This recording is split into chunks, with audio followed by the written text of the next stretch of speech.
Westford Conservation Commission meeting for Wednesday, August 26, 2026. This meeting is being broadcast live by Westford Cable Access TV and is being recorded for playback online. By participating in this meeting, you're agreeing to your audio and likeness being used for this purpose. The first item at 7 o'clock on our agenda is open forum. Do any members of the commission have something for open forum? Okay, I have two things. First of all, we have an open seat on the Conservation Commission. If people are interested, you're here, you can learn more about what we do. If you'd like to apply for it, you can fill out you can complete a volunteer activity form on the town's website. We are looking to get interested people to fill out a volunteer activity form by the second week in September, and we would look to hold interviews at our second meeting, which is September 23rd. Yes. My second announcement is to thank Ryan Cozen, who for the last 4 years has been doing our Westford Cable Access TV broadcast. We appreciate everything he's done so that the meeting is available to members of the public to review later. We wish him well in the next phase of his career for what he's taking on next. But we just wanted to say thank you. He closed the door. And he closed it. Thank you. And Matt? Just a quick update with respect to the RFPs for Hill Orchard and Dayfield. After speaking with the Agricultural Commission Chair and the Town Manager's Office, they have been held off on being released for another couple weeks. I think beginning of September or beginning middle of September was when the Agricultural Commission Chair thought it best to be released for seeking responses. So that's just kind of an update with that. Do any members of the audience have something they'd like to speak to at open forum?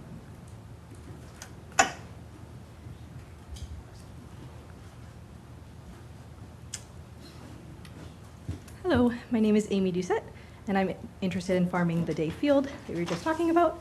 I understand that the RFP is not going out or closing for a while, so I just wanted to check in to see if there's a plan for the management of the land in the meantime to maintain its soil health and productivity for preparation for whomever's tending it next season. It needs quite a bit of work from where it was last time I saw it to sustainably return it to healthy growing conditions, things like cover cropping, and a good amount of work that should be ideally done this fall to minimally disturb the soil and the wildlife and allow for planting without a really big delay in the spring. And ideally, a cover crop that could be planted through in the spring so that there's minimal need for tilling, which can be really destructive, especially in the spring. And additionally, things like the drip irrigation that seems to be removed will need to be done in the spring as well. So there's plenty to be done in addition to all the typical spring things. So I wanted to see, hopefully, if there's a plan for things that'll happen in the fall. So as part of the discussion with the Agricultural Commission requests, kind of our second 7:05 p.m. agenda, the Agricultural Commission at their last meeting kind of had some requests of the Commission for the Commission's consideration. I think that was going to be an item for a discussion at that time. Amy was there also. She was also attending that. Right, I know, yeah. So it's included on the agenda for kind of make some decisions, and we'll go from there in terms of getting, looking at the requests again. Don't want to kind of. And also, stick around for the discussion. If what you hear, you think you've got something to add, we'll open up for comments and input from the audience as well. So. Wonderful, thank you. Thank you. Okay. So moving on to our second 7 p.m. agenda item, it's a request for a certificate of compliance for Westford Facilities Department, 33 Robinson Road. Hello. Jeff Goodwin, Director of Facilities. Here to request our certificate of compliance for the Robinson School tennis court project. I should probably start with a slight bit of an apology. I guess I'm about 2.5 years late to this meeting. I should have been here in the fall of 2023 to ask for this certificate. It was brought to my attention by Sierra Pelletier last month that we neglected to do so. So I'm here today before you. We've presented all the documentation necessary, which includes as-built and affidavit from our designer at Nesser Engineering. The project actually really went off without a hitch, and as far as everything goes, everything was substantially completed to the design specifications. The site didn't really present any issues to us that had us deviate from the plans. So, yeah, it was a successful project, and everything went according to plan. I know Matt took a walk by the site the other day and observed the pocket wetland that was installed, which has some lush vegetation growing out of it, and some very happy frogs live there. So, yeah, all in all, I think the project was a huge success, and I know the community's getting a lot of good use out of it. So. Just to report, additionally, upon the site inspection, as drainage was to be installed within the newly created parking area as part of both the planning board stormwater management permit and associated with the order of conditions. Maintenance of those is important. Again, making sure the catch basins are cleaned and maintained yearly. In walking out, did see the green dots sprayed on by the town's catch basin cleaner contractor. So again, good to see that's being cleaned, because again, with those functioning, less contaminants, less sediment is making its way to the wetland basin, and then either infiltrating or onwards. So I didn't observe any deviations from the plan, and again, through the course of its construction, the erosion controls were maintained satisfactorily. And they're gone now? And they're gone. Long gone. Good. Yeah. Any members of the commission have questions? Can I have a motion to issue the certificate of compliance for DEP file number 334-1762? So moved. Second. All those in favor? Aye. Thank you very much. Thank you very much. Have a great evening. You too. Moving on to our 7:05 PM agenda item. It's a request for certificate of compliance from IMG Homes LLC for Mill Park Place at North Howard Road. Excuse me. Hey, good evening.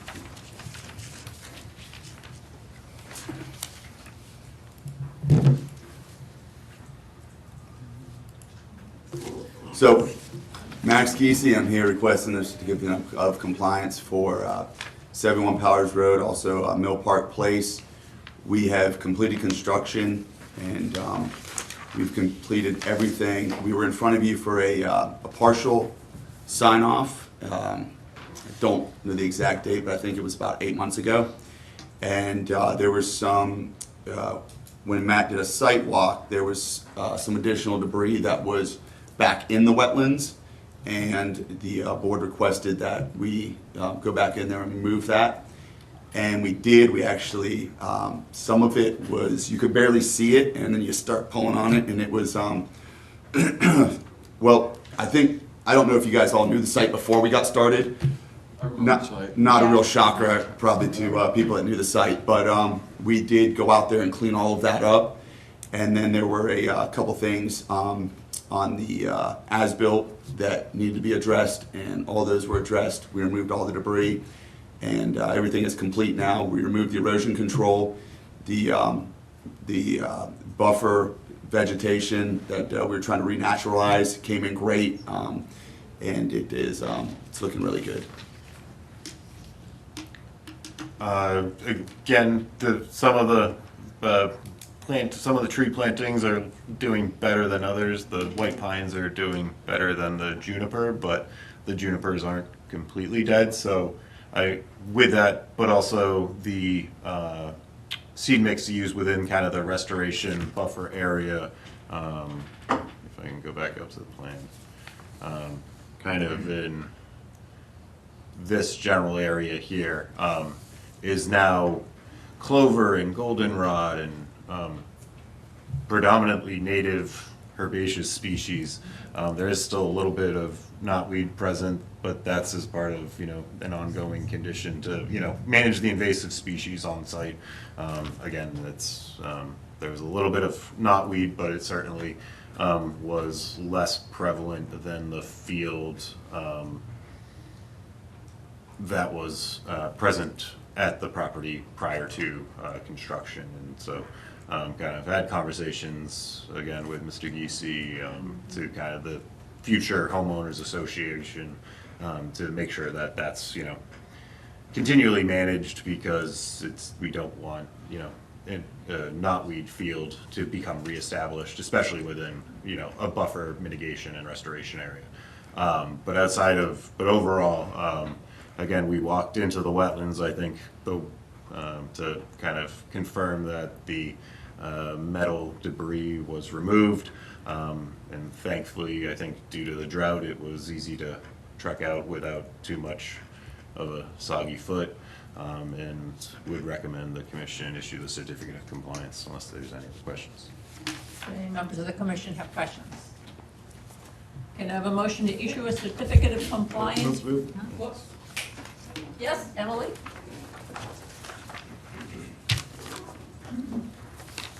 Emily Taylor, 9 Texas Road. This is my neighborhood. I go by there all the time. And I'm just concerned about the trees that are along Powers Road. Who is responsible for their viability? I mean, are the homeowners watering those, or they're just in for rain?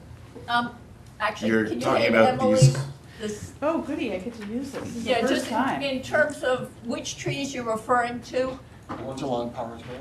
This is not working. Okay. Oh, is that it? No, this is mine. Oh, good. This is the- not working. This is what you're asking for. Whoops. Yeah, okay, yes. Oh, yeah. Exactly, and I think they're deciduous, and they're nice, they're, pretty good diameter, but I just really worry about viability. So was that part of the Yeah. planning board? Was that part of the, because it's outside of our jurisdiction, so. I think it would have been either the planning board or zoning board of appeals decision with respect to landscaping. I don't know off the top of my head which one. They're all but- outside our 100-foot. Right, but they're outside the commission's, the 100-foot Right. buffer to the bordering vegetated wetlands. It's outside the 200-foot buffer to the perennial stream. So if you want to follow up with Joe, Can we ask the Genoese. applicant? Well, I mean, just if I don't know if they, I mean, was there anything in the order, whatever, about the trees? It would have been in the conditions under the planning board. Planning board was. likely the planning board's site plan So review. this project was, we reviewed the Right, wetlands. right, I know the They process. reviewed Yeah, zoning, planning, and so each one of us each one of those permitting entities gives its own conditions. And so, because it's outside our jurisdiction, those would not have been part of what we conditioned. The next stop would be Joe Genowitz, the planner, in terms of finding out whose jurisdiction they fall under and if there's any ongoing monitoring that's planned. okay, I can call Joe, not a problem. I am a little concerned about homeowners being in control of knotweed. I just raised that issue because it's really tricky stuff. So I think sometimes the roots can go much farther, and removing some of it makes it get worse. So that is in your jurisdiction, so I worry a little bit about that.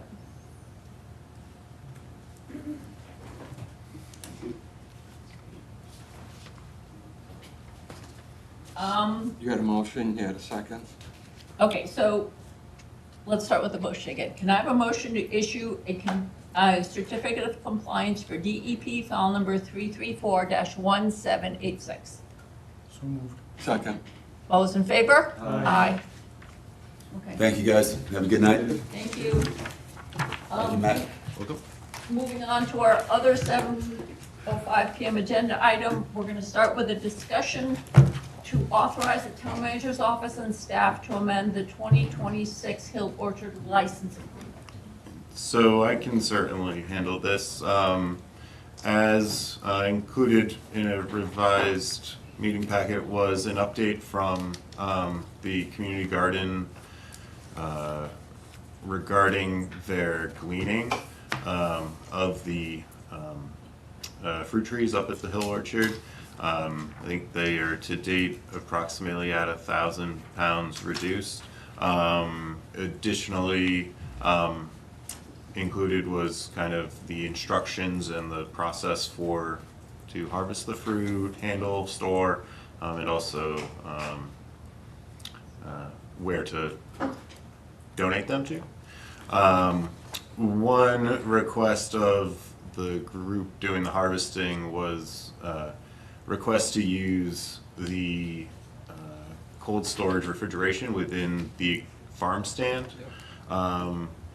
And in discussions with the town manager's office, they recommended, if the commission is amenable, authorizing the town manager's office and town staff to amend the license agreement as necessary, so that every time it doesn't have to come back, they don't have to come back to the Conservation Commission, for example, to use the farm stand, that can just be done through a license agreement between, again, the town manager's office and the licensee. Access to the farm stand or the cold storage room? Well, I think it was the cold storage room in the farm stand. Yes, I know. Yeah. I mean, I don't think they're planning to operate the farm No, stand. no, they just wanted access to the building. Into the building and the components thereof. I know, and if there are any specific questions from the commission that, whether it's, who's going to be a key holder, those types of kind of logistical questions, if there are any, please send either, kind of raise them now, or, send them in an email in the next, day or two, and we can include that in, again, if the commission is amenable. Jim? So they're gonna use this for the extent of the license agreement, which goes to November 1st, I think? Yes. Okay.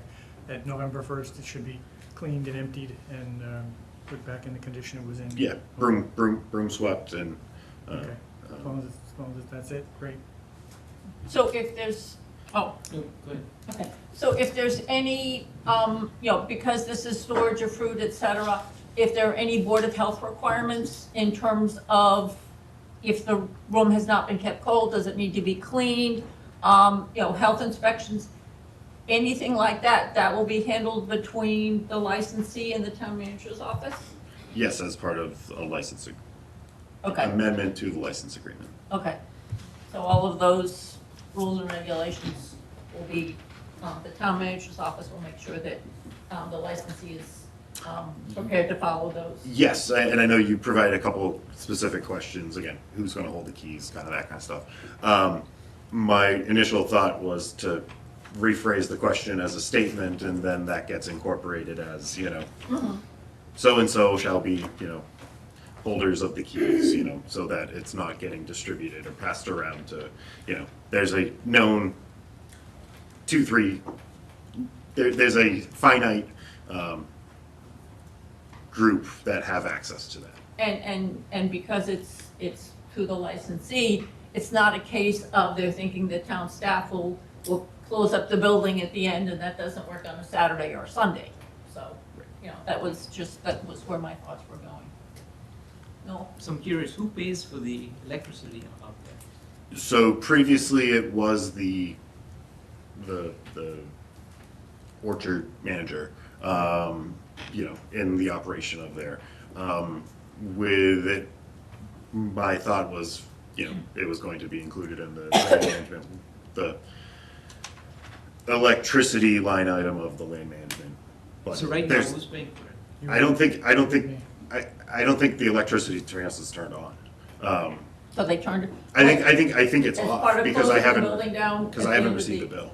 Okay. You know, Refrigerator's not gonna work too well. well, I mean, it's gonna have to get turned on to restart, but, that was, a question for tomorrow is, again, if the commission is amenable to this, it's, call National Grid and put us on the bill, and Who? Put who on the bill? the conservation department, the town, so that it can be So we have on. a revolving, it's a revolving funds or something? It would be the annual operating budget, there is a line item for electricity usage. Okay, so you're gonna change the meter twice, right? Now to us and then to the new, Right, and then, again, in the. Once we have, once we, new lessee. at a date when we have a manager, then that would be part of, then, does the bill go to them or, They've paid it in the past. okay, so, And that's included, and that's specified in the license document. Okay. Have you seen it recently? Is it in good shape? Can't say I've gone too far. I checked out the barn. There's not much in the barn. I have not gone in the actual farm stand, but that's, again, tomorrow And one activity. thing about the cooler or the fridge. Yeah, no, I haven't. Again, I'm sure was left door open and kind of, that's tomorrow's adventure and after getting the electricity turned on.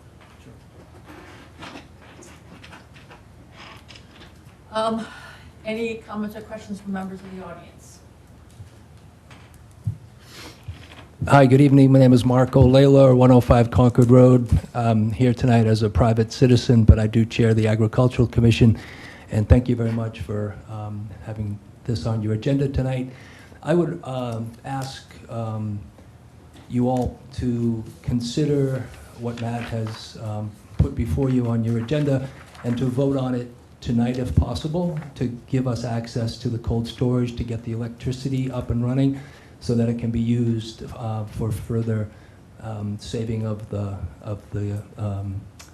perishable fruit that's up there right now. We're approaching, as Matt mentioned, about 1,000 pounds that have been gleaned by the community garden gleaners and distributed to, I know the Merrimack College Pantry, the Merrimack Food Pantry in general, and then the Westford, and then the Westford Food Pantry. Having that electricity on and the cold storage would greatly improve our ability to expand that number to upwards of several thousand pounds.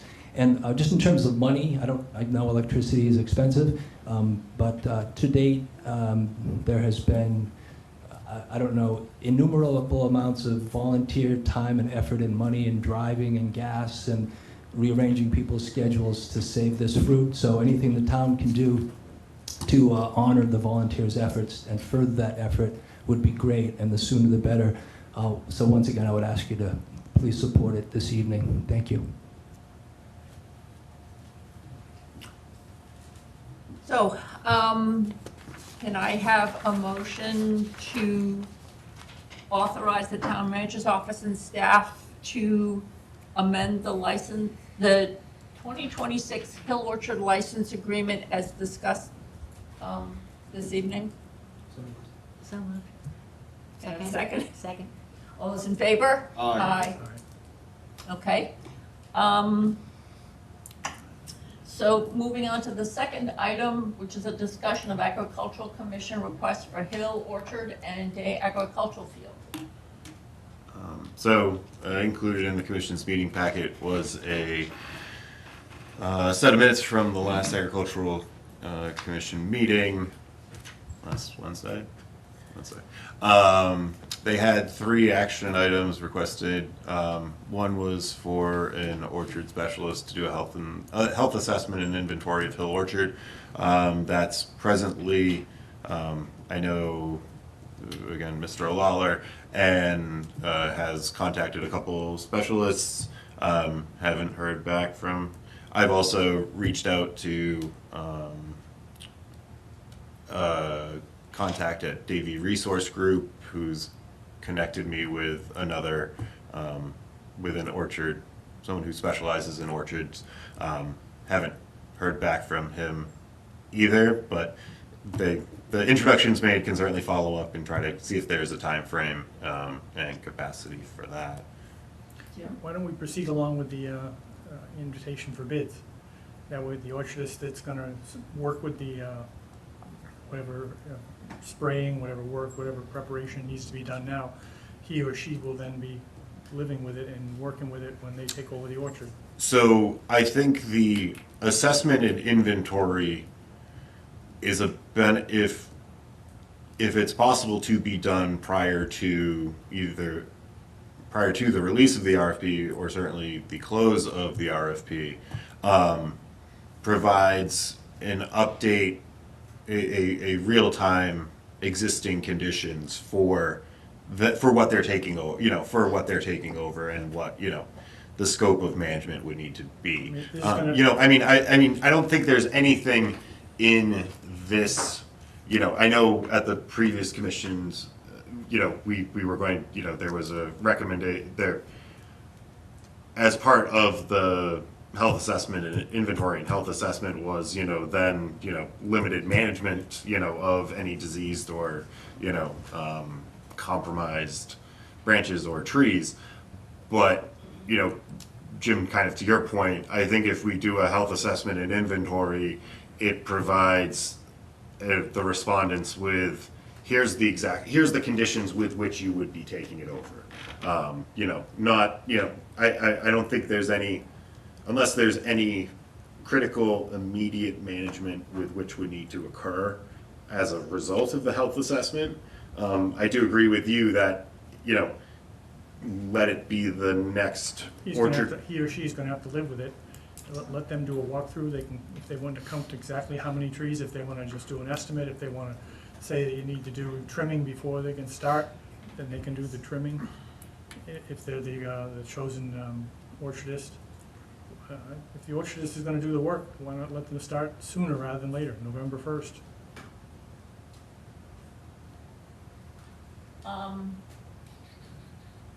I guess, Mark, would you like to have a seat? I think that will be more comfortable. Hi, Marco Layler again. So our thinking in our discussion, and you were there, was having a baseline that is from an independent third party would be beneficial to the town, and the town would know what that baseline is going forward.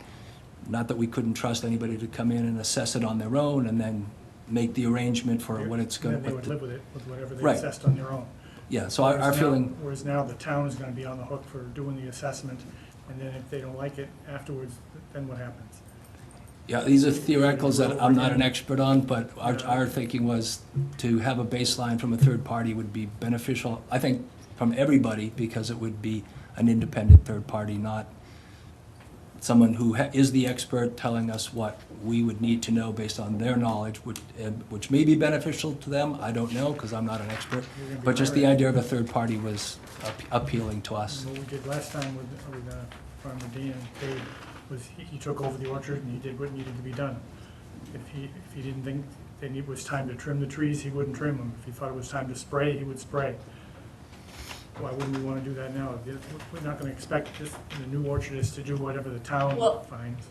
I guess what you're poking at is assessment in terms of actions to take versus assessment just of how many trees are in good shape or versus, well, maybe you can give us a little bit more detail in terms of counting the different types of trees. In terms of assessment, would that just be ranking on the number that are in good health, poor health, et cetera? Or would you expect the assessment to get into more granular information? I think if someone is an expert on orchard, like I'm an expert on house painting, so I could come to your house and I can give you a pretty good idea of what is a reasonable ballpark of what you should expect to pay to paint this room.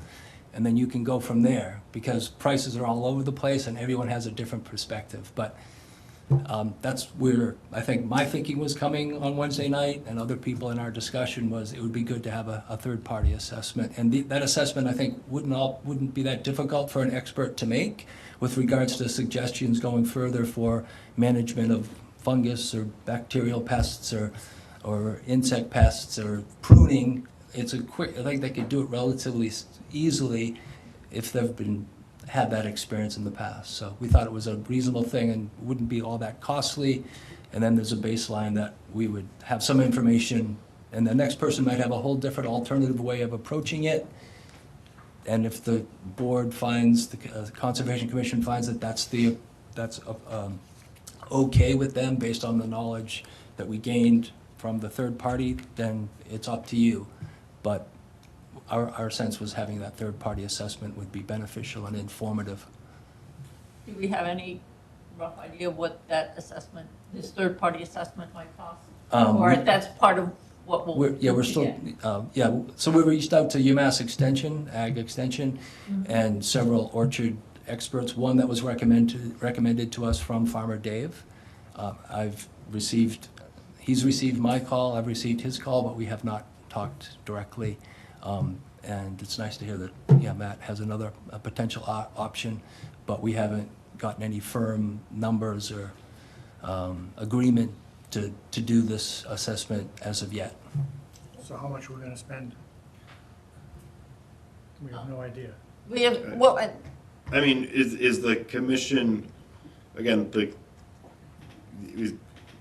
up to $5,000, up to, I mean, again, I don't know, I want to err on the side of, if the commission has a number with which they, well, I know when we did the tree assessment and inventory of the 3 conservation parcels by Davy Resource, and we got that report and the spreadsheet and they inventoried everything. That I think was no more than $6,000. And that was, again, I think they inventoried upwards of 200 trees. And that was, they were looking, and that was a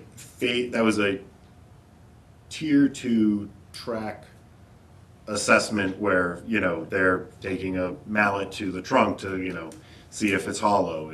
That certainly much more, I think that there are lesser tiers of, an assessment that I think could be performed again. My wish is that whatever we do with the invitation for bid, they should be accelerated, not delayed. We've spent months and months trying to get those things going, and they're not moving, and now they're purposely delayed even more. Finding out how much things are gonna cost and spending money without having anybody ready to step in isn't beneficial. I'm not gonna be able to support it. so what do other members of the commission think about getting a third party assessment done of the orchard? What we have for I think tree it's a stock. good idea, I just don't, again, we don't know what it might cost. I know that you might have a general idea. If I We might had add, an inventory at one point, but, that's different than an assessment on, how the condition of the trees are. Mark, you were gonna. yeah, no, I just, my memory's coming back in terms of some of the discussion. So, if you walk the orchard, it's pretty obvious that some of the measures that were in the RFP for the past several years have not been followed. Trees have not been planted and maintained, and a certain level of health has not been part of that management procedure for several years. I'll say 5, 6. The number of trees are vastly different up there than what is in previous RFPs, even as recently as 2004. For example, there are not, I think it's 550 peach trees. There might be 60 peach trees. So it's a vast difference from what previous RFPs have assumed was up there. So the town has lived with a lot of unknowns for, I could even say maybe a decade. So it made sense to us, given the fact that there's been a lot of unknowns that have been happily lived with, that maybe right now let's get a really good assessment of what's up there, what needs to take place. And then as we go forward, we're confident, we feel we know what's up there, and we will demand of whoever takes over it that they do X, Y, and Z going forward with more knowledge, so. No? I think we should get a good count of the trees, which ones are viable, which ones need to be taken down, and what are the remedial actions need to be taken from an expert, right? Like something about blight possibly came up or whatever. So I think we need that. So you want an assessment? I think we do. And I don't think it should be, like Matt saying, there's probably lower tiers. It's like in, dozens of hours tops. So if we're talking, Doesn't it? Um, A couple of dozen, like maybe 20 hours or something. Time to do the work. Time to do the work, write up a report, 20, 30 hours. so if we're looking at, just throwing a number out there, so if we're looking at expecting the assessment to come in at $5,000 or less, are we also concerned about how quickly it can get turned around in terms of if we're having trouble making the connection, actually getting it done, do we want to continue to delay the release of the RFP if we're having that much trouble getting the information, getting the assessment done? Is just one of the, because we only meet every 2 weeks, twice a month, so I'm kind of thinking ahead with my questions. Right, well, I wouldn't say slow down the RFP once, if, you are ready to release it. And I think we have to acknowledge that it is the dog days of August and everyone is flat out doing whatever they're doing prior to getting back to the swing of the September work world. So that might be part of why it's so slow for us to get this response. So we're trying as hard as we can to get someone in to get an assessment. My sense is it should be less than $5,000. I can't imagine that it would even be 20 hours, maybe a day walking around. I mean, I walked the whole thing in an hour, the whole orchard, and I have some minor orchard experience, and it's pretty obvious what needs to be done.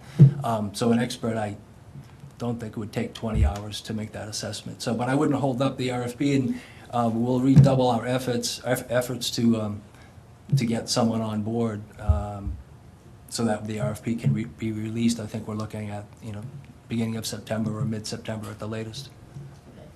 So, Anne and Lauren, you have thoughts one way or another, or additional questions? I think it's a good idea to do the assessment now, too. Okay. So can I have a motion to authorize Matt to move forward?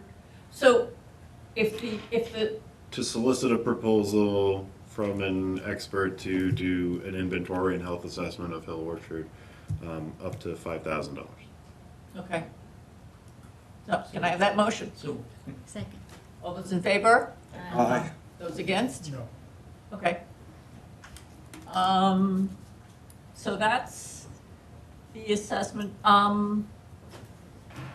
Is there anything else on Hills Orchard, or we're ready to move to the day field? The second one was Oh, sorry. signage. Okay. And I, again, kind of as included in the commission's meeting packet. Again, Farmer Dave put up kind of some signage at the entrance of the farm stand. Again, I think, did you provide specific language, or you just kind of general? There was some signage that was created and we amended it. I don't know if it was included. It may have been, Pooja may have included it. Yeah, this sign should direct interested parties to the community garden email address, information, volunteer opportunities. Agricultural Commission agreed, once the language is signed and agreed upon, the sign should be placed as soon as possible. Yeah. Again, that the fruit is, not for community. Mark, why does the Agricultural Commission put that up? You guys are the ones you're the licensee, right? No, Oh, I'm sorry, the community garden is, and again, Community gardens probably ought to and put that up. they've kind of, through the Agricultural Commission is, requesting this. I think this is sound, and we can, get something up at the door, get something up kind of on this Chamberlain Road, secondary access, so that, people aren't just wandering over and picking for personal consumption again. If The the, contacts are all gonna be community garden people, though. yeah, So is this is our motion So why or doesn't, our action? Right, I mean, again, this is kind of.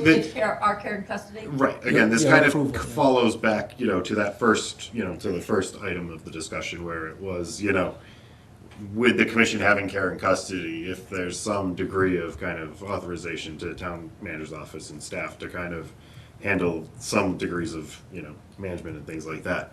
Yeah. Great, we can certainly Like do you want this. to say something? Yeah, so I'm up there periodically for a variety of reasons. I have friends in the area, and obviously, given what's transpired, there's more reason for me to go up and just drive by, look around. And on Friday afternoon, there were a young couple just walking by the Hunt Road garage, and I was parked there. And by the way, thank you very much. The second mowing, the place looks really, really nice. So there was additional thorough mowing around the trees. And the couple were reading both Farmer Dave's sign and then the sign put up by an abutter and a volunteer gleaner. And it was just, hi neighbor, I'm an abutter, this is what's going on. Because no one really knows what's going on. And so this young couple was very charming. They were reading both signs, and so I just said hello and introduced myself, and then they asked me what's going on. So it was just further evidence that it would be good just to have a clear sign that says, this is food is being gathered and distributed to nonprofits, and if you wanted more information about it, contact the Westwood Community Garden. So I think just to put that mystery to bed, it would make things more comfortable for the residents, for the neighbors, for the abutters, that there's somebody who has control up there and things are organized. All right, we need a motion, right? Yeah. Right, motion, actually, Matt, can you look to the other one where it gets the language? So can I have a motion to authorize town staff to, So you don't have to do it, we can do it. well, If you want, I mean, you want to trust our language is going to be as simple as that the food, unless you want to, I can. I can have it done tomorrow at If you can send Alpha me. Graphics by 10 in the morning. I mean, I was just gonna put it on some yellow paper and post it on the inside, but I don't think that's but if the commission wants, delegate me to review prior to being posted. Okay, Yeah. I'll send you something tonight. so Community Gardens is gonna draft a one, you're gonna take a look at it? Yeah. Good. So moved. second? All those in favor? Aye. Okay, number 3. So the one, you're taking care of the, Yes, there was a chain, the post was rotted out. I've requested DPW to install something similar. I mean, at bare minimum, drill something into the stone wall and drill an eye hook into the stone wall. you're gonna put a lock then? There is the chain, there is a lock. It is currently locked to the rotted out post. You have the keys to it? Yeah. There are two locks. One on each end. Okay, well, I only need to replace one of them. Or really need to only open one of them, so. And the Ag Commission will have the keys? That was as part of the amending the license agreement, They'll figure out who gets keys. there'll be designees who get keys for access. Yeah. Okay, and number 3. Okay, so you recommend that the farm field be mowed, tilled, and planted with winter I think winter rye. rye? Right, so in our discussion, once again, on Wednesday night,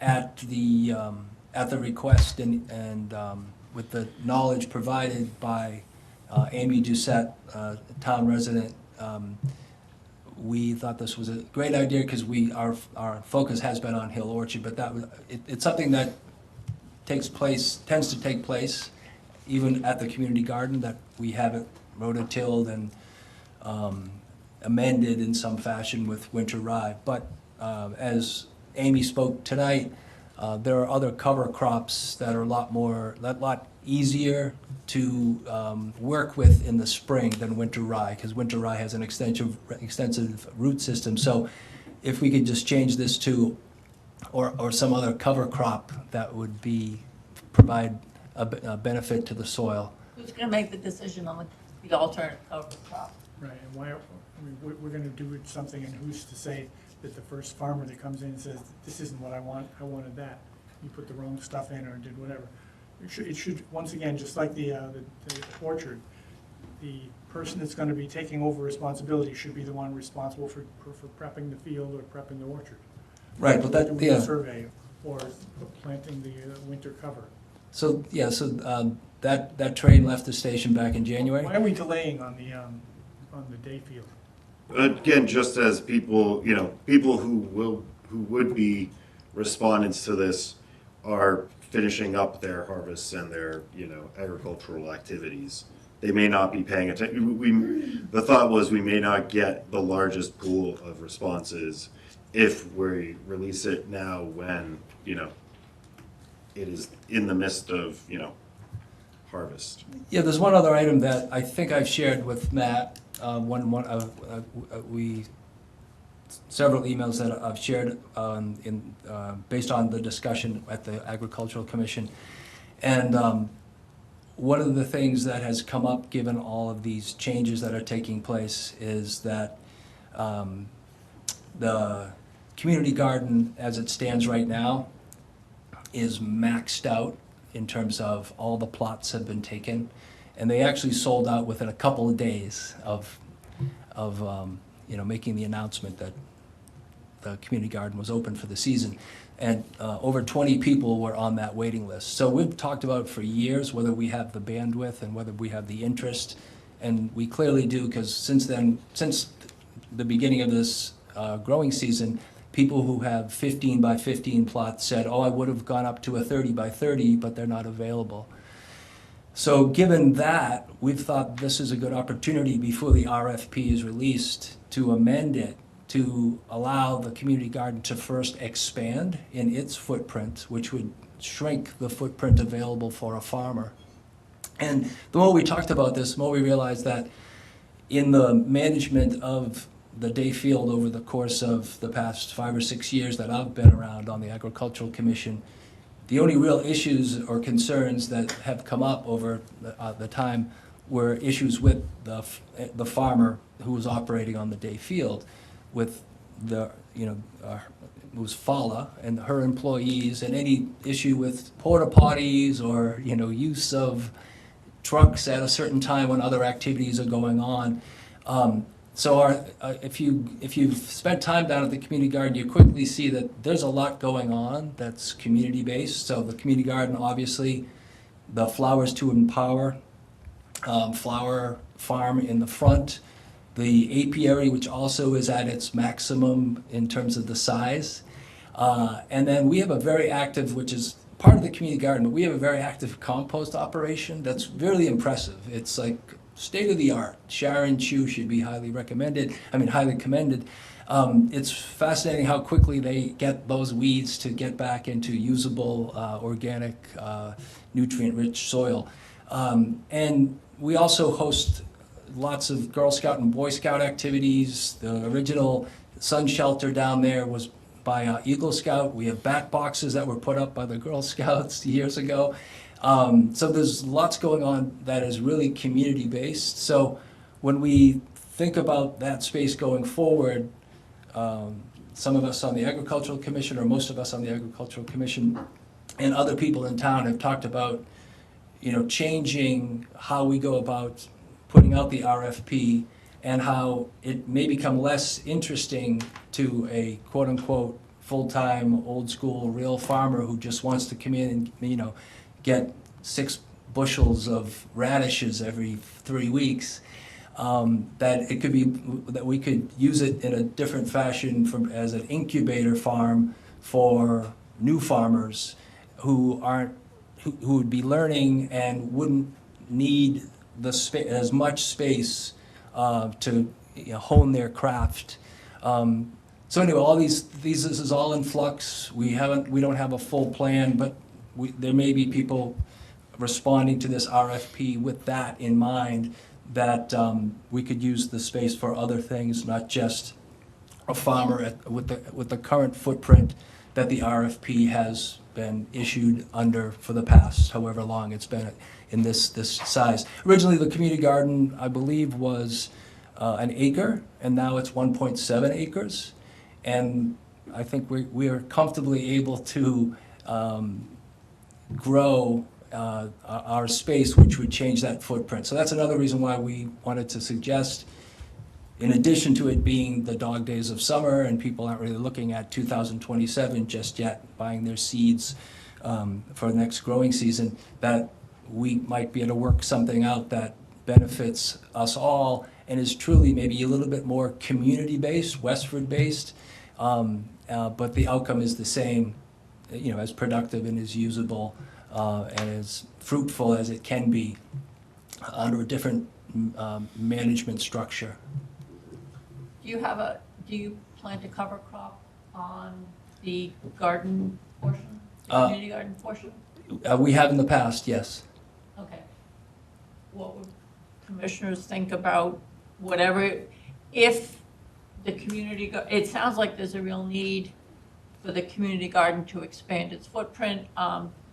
Would the community garden team have a timeline when they could maybe bring forward a proposal of how much they would want to increase it? Yes, we could do that quite quickly, yes. In terms of looking at doing that, but also with the tilling and the planting of a cover crop, have it be the same cover crop that the garden plots are having now? Or, Yeah, could I add just one other thing? sure. If there was a picture of the day field, I could do my little red. I don't know if you have that easily. It's just interesting, it's Give me 2 it's a rather small space. When you're down there, you just push a button. So you think you're going straight back? Yeah, sometimes it works, sometimes it doesn't. But currently the driveway comes in and it heads right to the water well, the wellhead. Let me see. Yeah, it's like, Battery, maybe? Yeah. Sometimes it's just. Okay.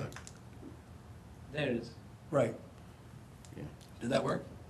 Yeah, Yeah. the, There's your parking, there's the flowers to empower, there's the apiary. So you think you're expanding out here, Mark? Oh, thank you. Does that work? So, hi, I'm Barack. I'm from the Westford Community Garden. if you want to come up, just. Come on, take a seat. Yeah. Hi, everyone. Take a seat. Okay. I'm Bharat Shankar. I'm one of the lead coordinators from the community garden. We have a lot of demand for perennial plots as well. We would be thinking about potentially expanding a little bit backwards to accommodate for perennial plots and potentially sideways. Again, we have a couple different things that we would like to include in our RFP in terms of expansion plans. One of them would be having more space for annual and perennial plot capacity, as well as a couple other things that we're still hammering out the details for. Yeah, if I could add to that, another topic that has been in the mix for quite some time at the community garden and at AgCom is to accommodate some of our elderly gardeners and disabled gardeners by putting in a raised bed operation. Yeah, we would potentially have a section of raised beds that would be more easily accessible compared to some of the other plots, which are further in field.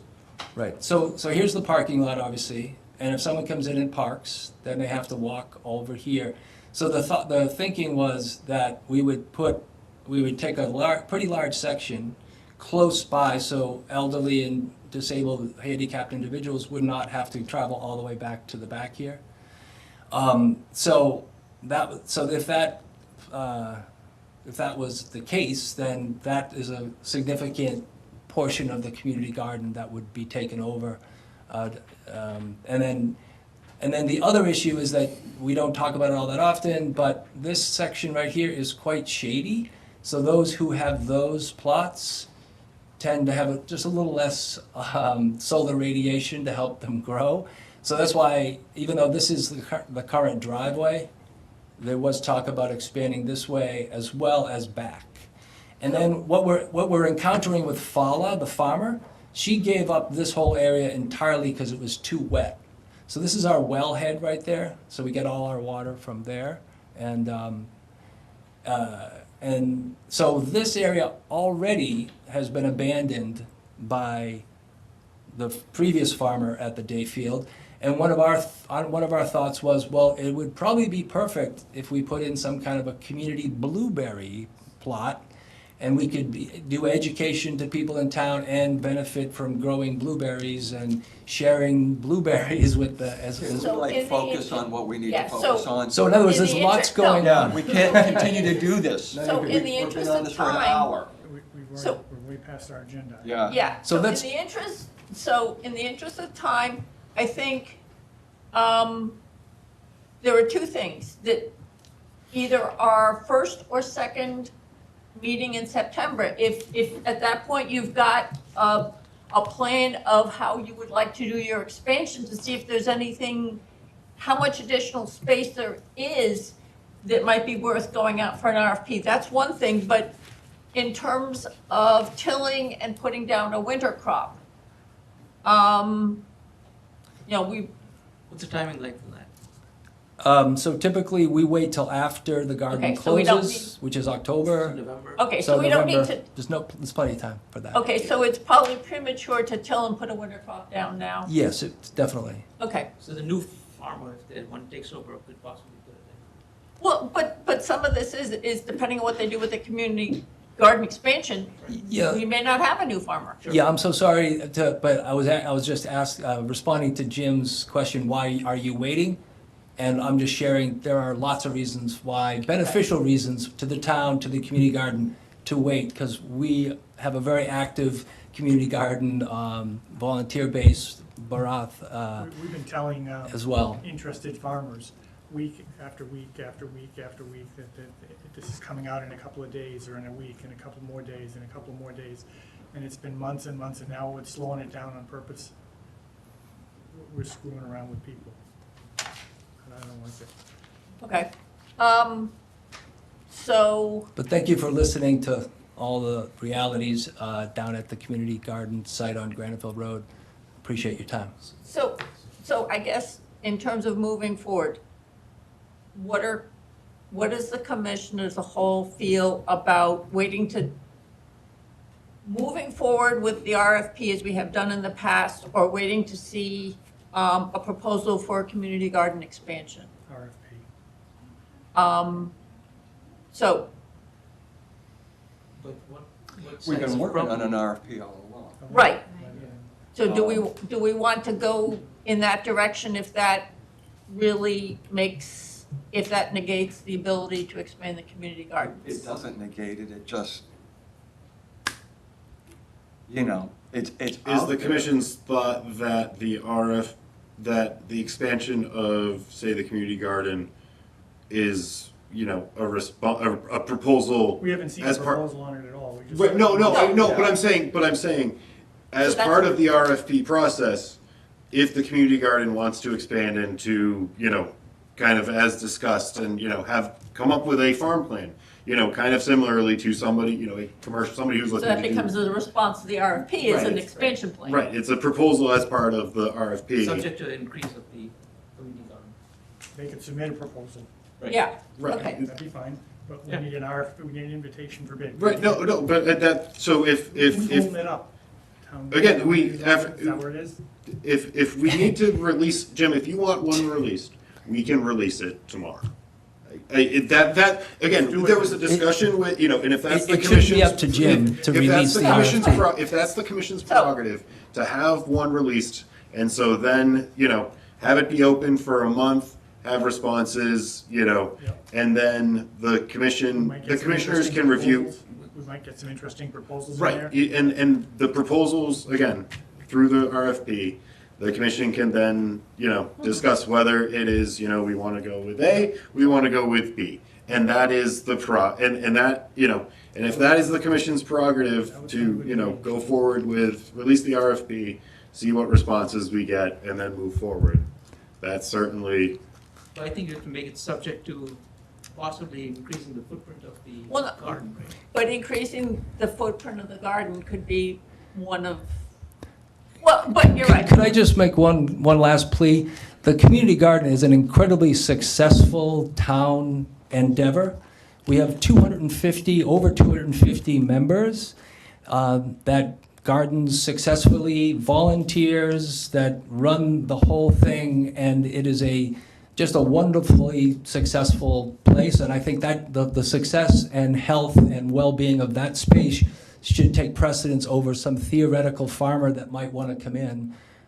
And the RFP for that, yes, should have been released 8 months ago, but that shouldn't make us rush now when normally these things would not be re-upped and reissued until the fall. So you're not late, you're on time for next year, plenty of time. And given the wondrous stuff that goes on down at the community garden, I think the respect should be shown to the community garden to give them time to come up with an adequate expansion plan. So, Jim, comment from the member of the audience? Emily Teller.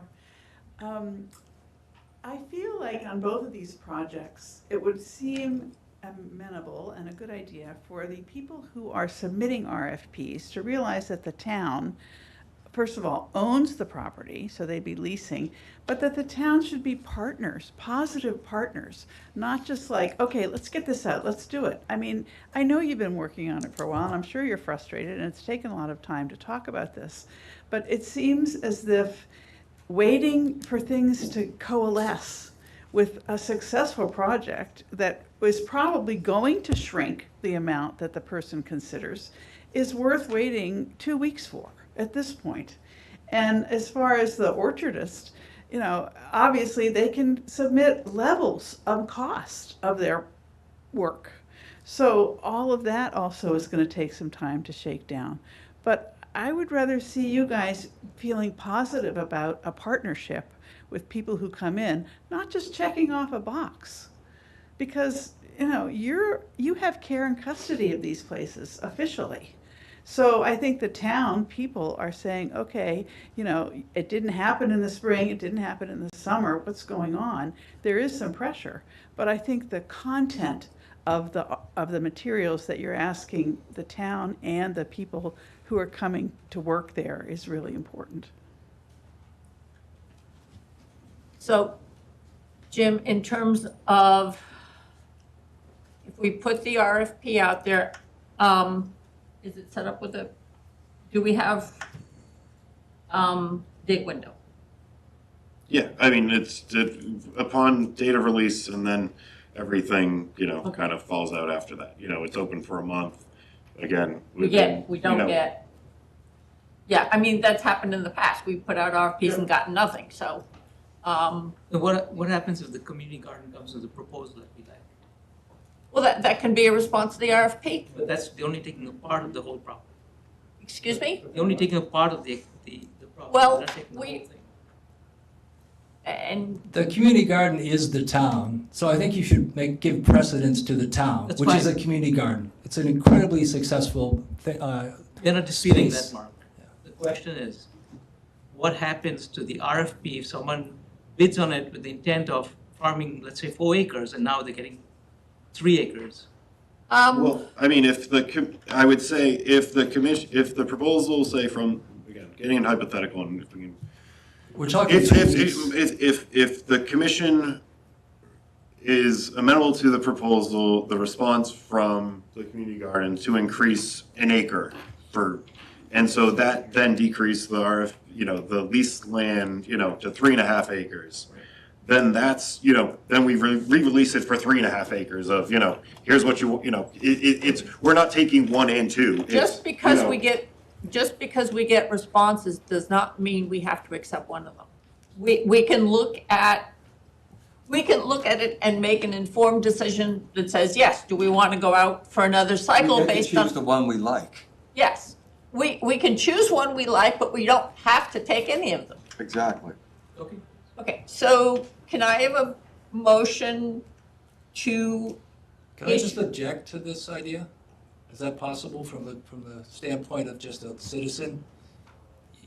You're gonna waste some farmer's time and put it out early. It never goes out in August anyway. You can wait 2 weeks to the middle of September. There's no reason to rush this RFP at all. I'm gonna agree with him.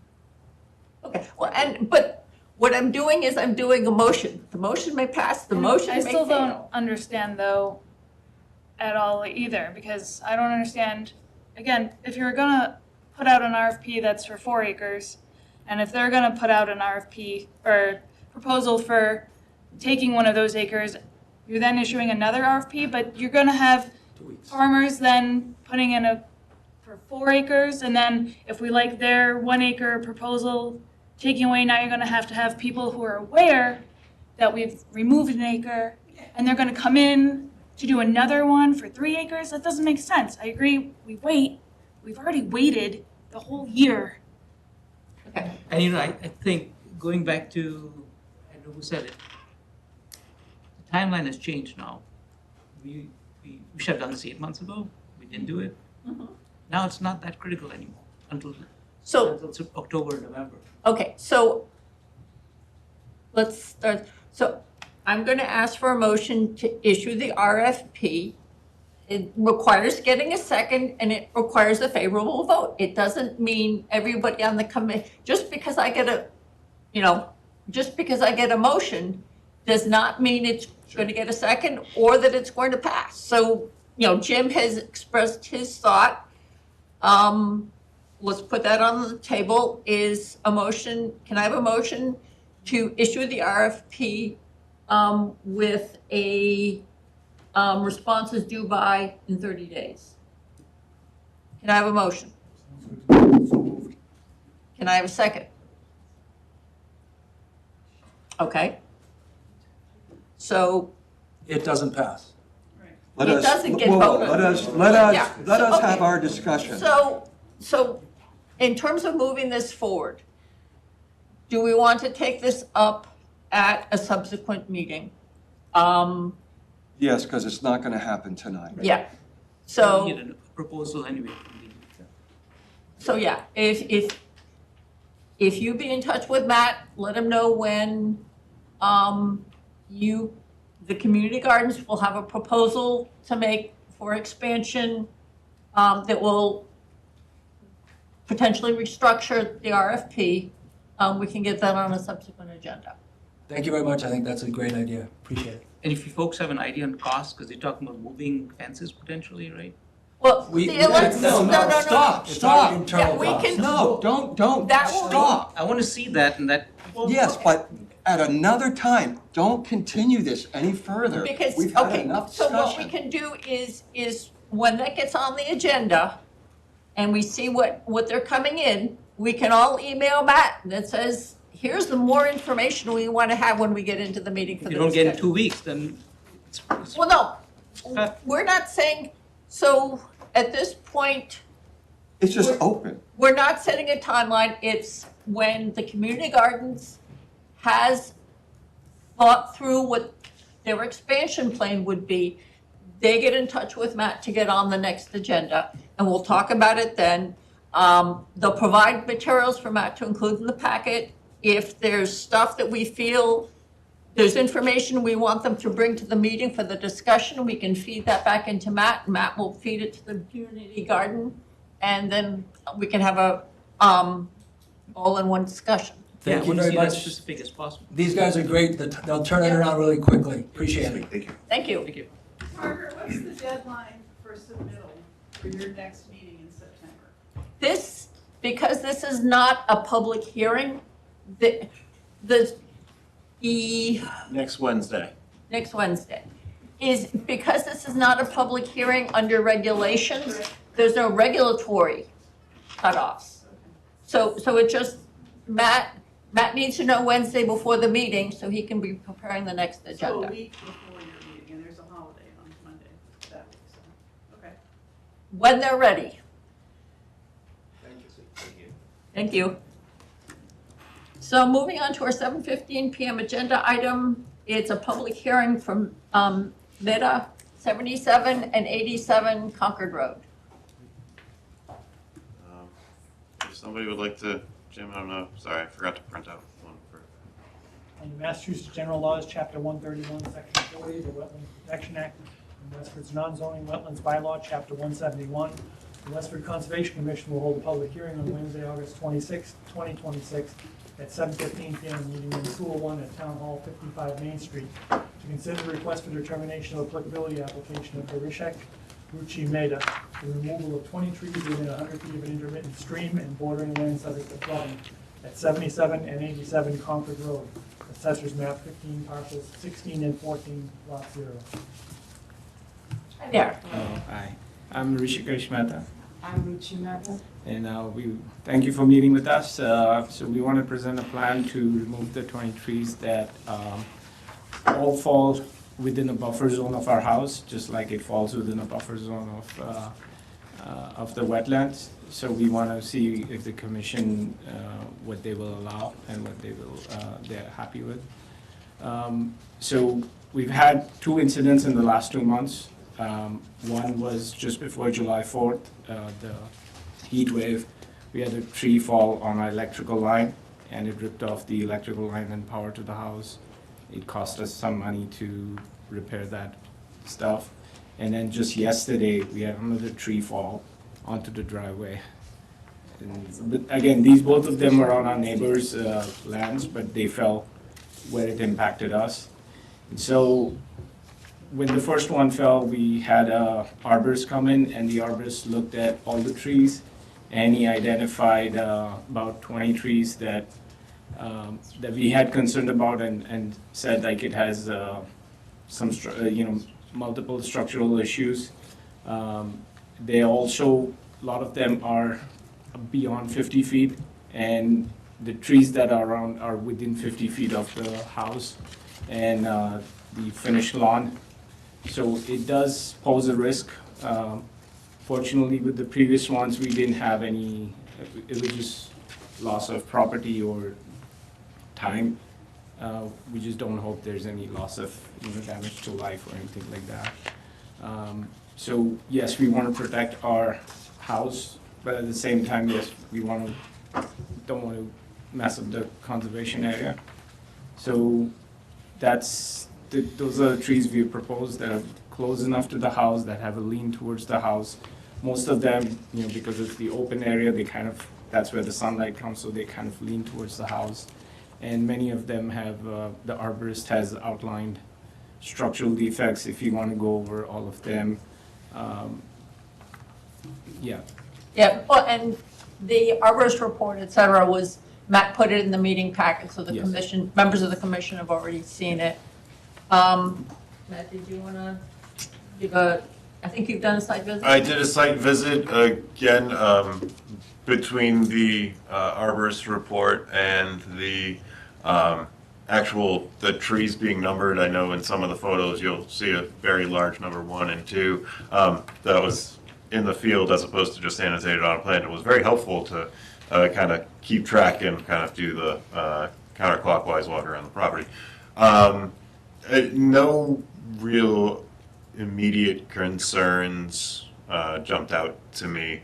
Again, there were a lot of large white pines. There were, again, other trees exhibiting tropism and growing into kind of the void where the house was constructed.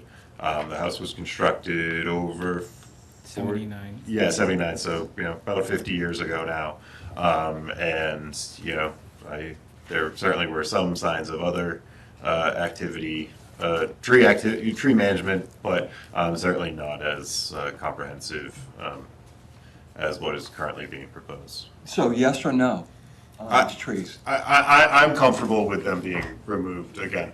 Because there's a lot of trees here, so. Yep, and I read through it, and, there was, for each one, there was some discussion. Mm-hmm.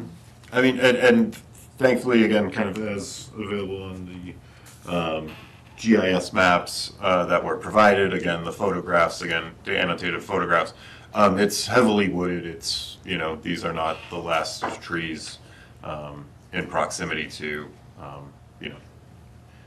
the, Lauren? It was, I like how it was proposed, the trees, the pictures, the numbers, the things, that's all good. It was mentioned multiple times of the high water table.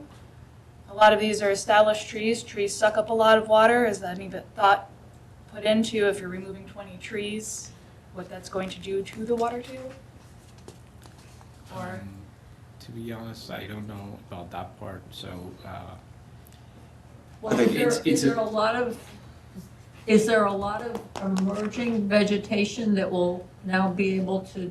I certainly think that, again, with the reduction of the canopy with the trees that are proposed to be removed, again, kind of just because I happen to be on this page, there is a healthy understory of vegetation, again, herbaceous. I do think there is, with tree removals, there'll certainly be an opportunity for the understory to kind of thrive more than its present condition.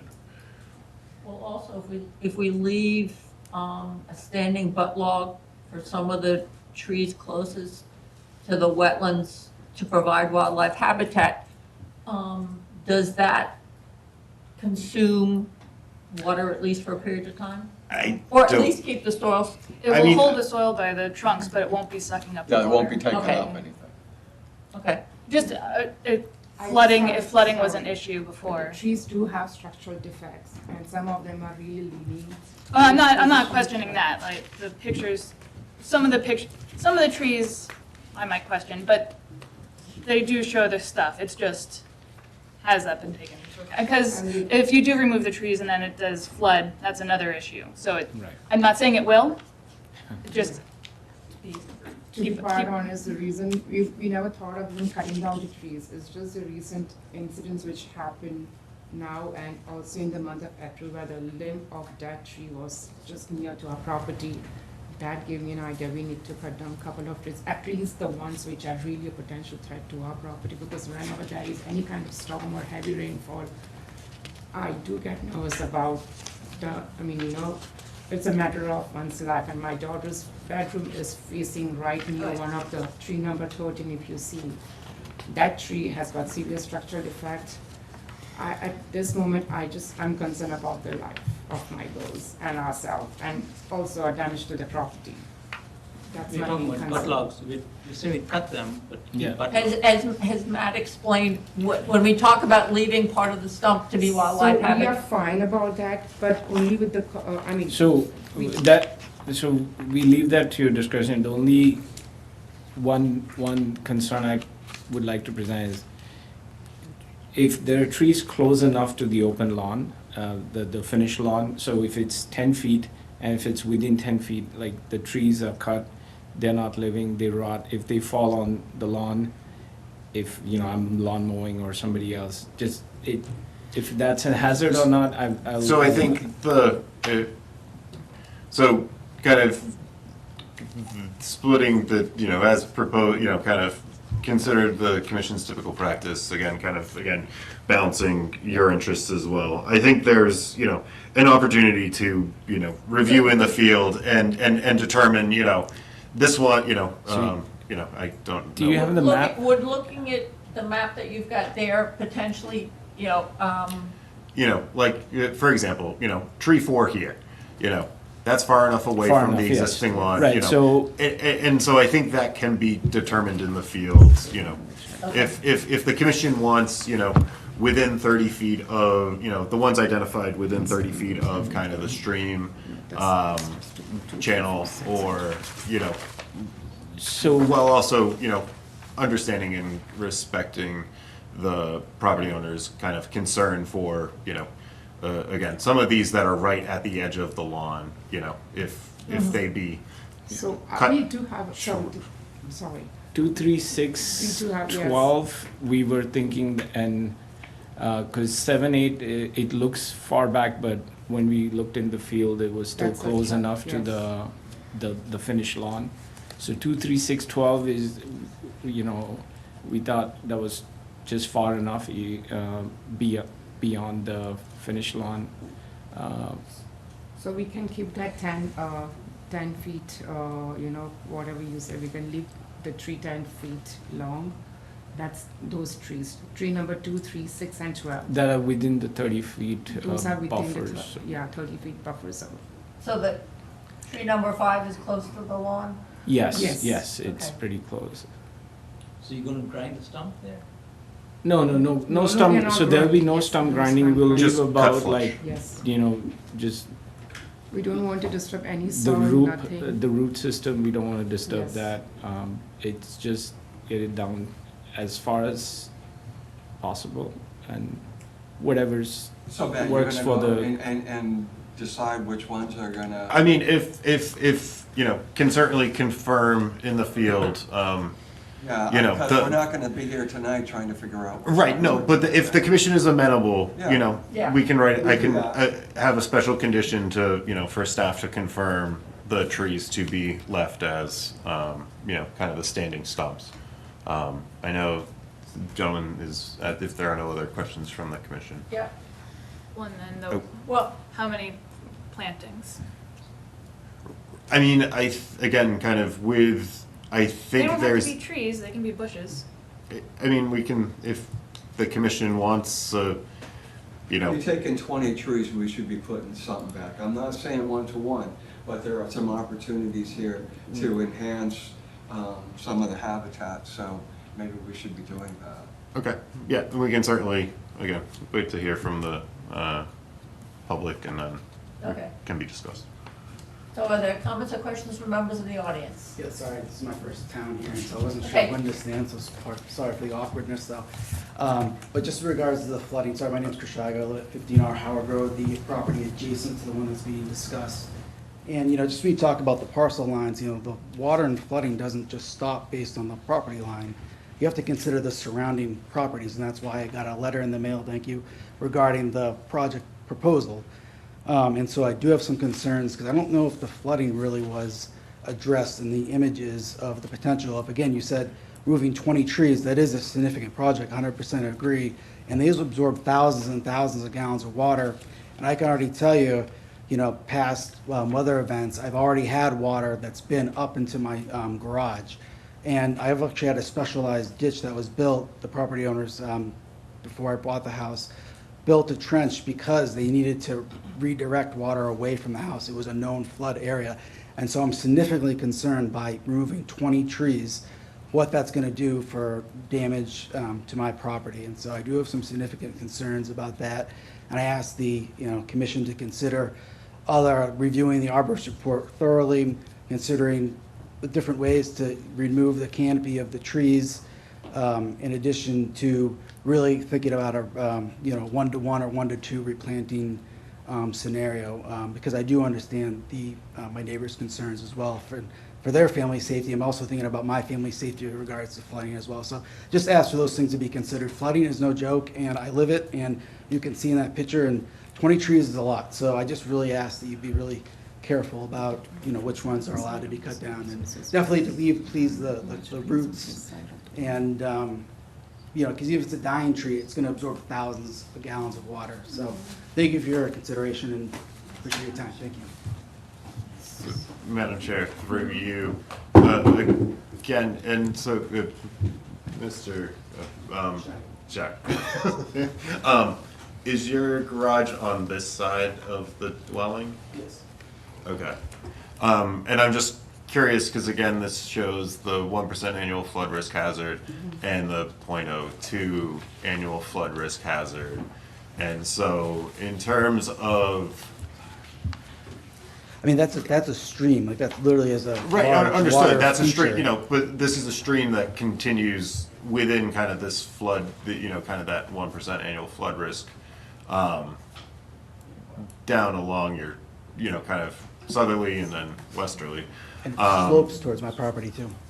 Right, but I can't say, this area, all of this area was identified within kind of that 500-year storm event. And I don't know if that is related to this flood, this floodplain, or if it's related to kind of this northerly floodplain, kind of how that, I don't, again, 500-year storm events are, 0.02% chance of annually occurring.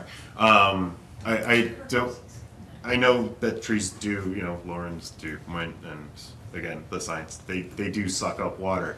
I don't know if I don't know if it would be measurable or determinable, what the. Quantifiable. Yes. Would planting shrubs, taller shrubs as opposed to trees be potentially, an equivalent?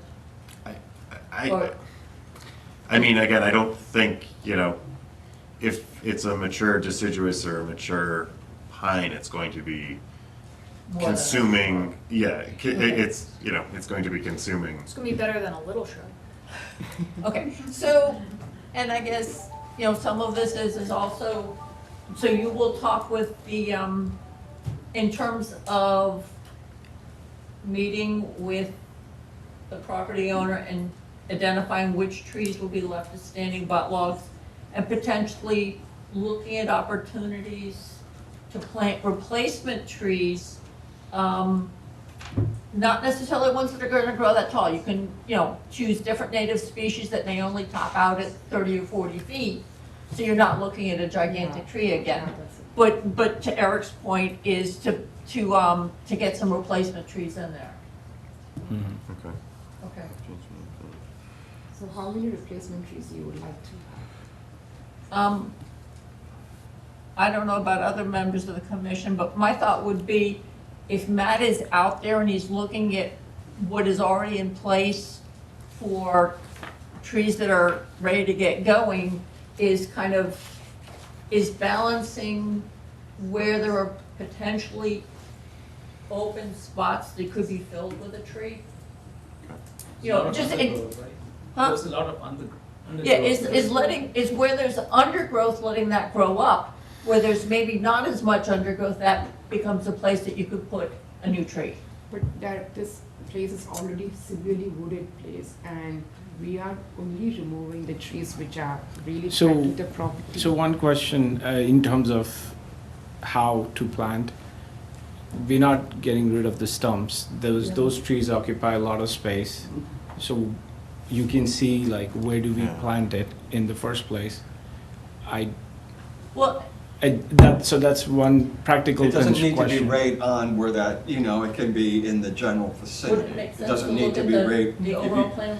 Can we, Well- right. I don't expect you to be Can planting it can we plant it like further inside, so even if it grows, it's never like, we don't have to ever, like, Well, I so, think so if you see you want to like, make it so you don't have to cut it down in the future. well, I mean, yeah, so if you leave it, I mean, it's there for everybody, it's providing the functionality that helps everyone, if it does. If it doesn't, then let me know.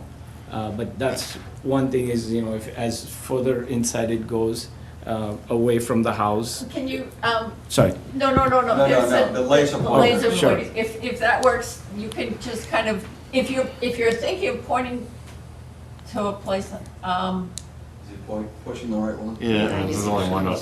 yeah. There we go. So probably going further in is when, if that can be planted, so that it's, I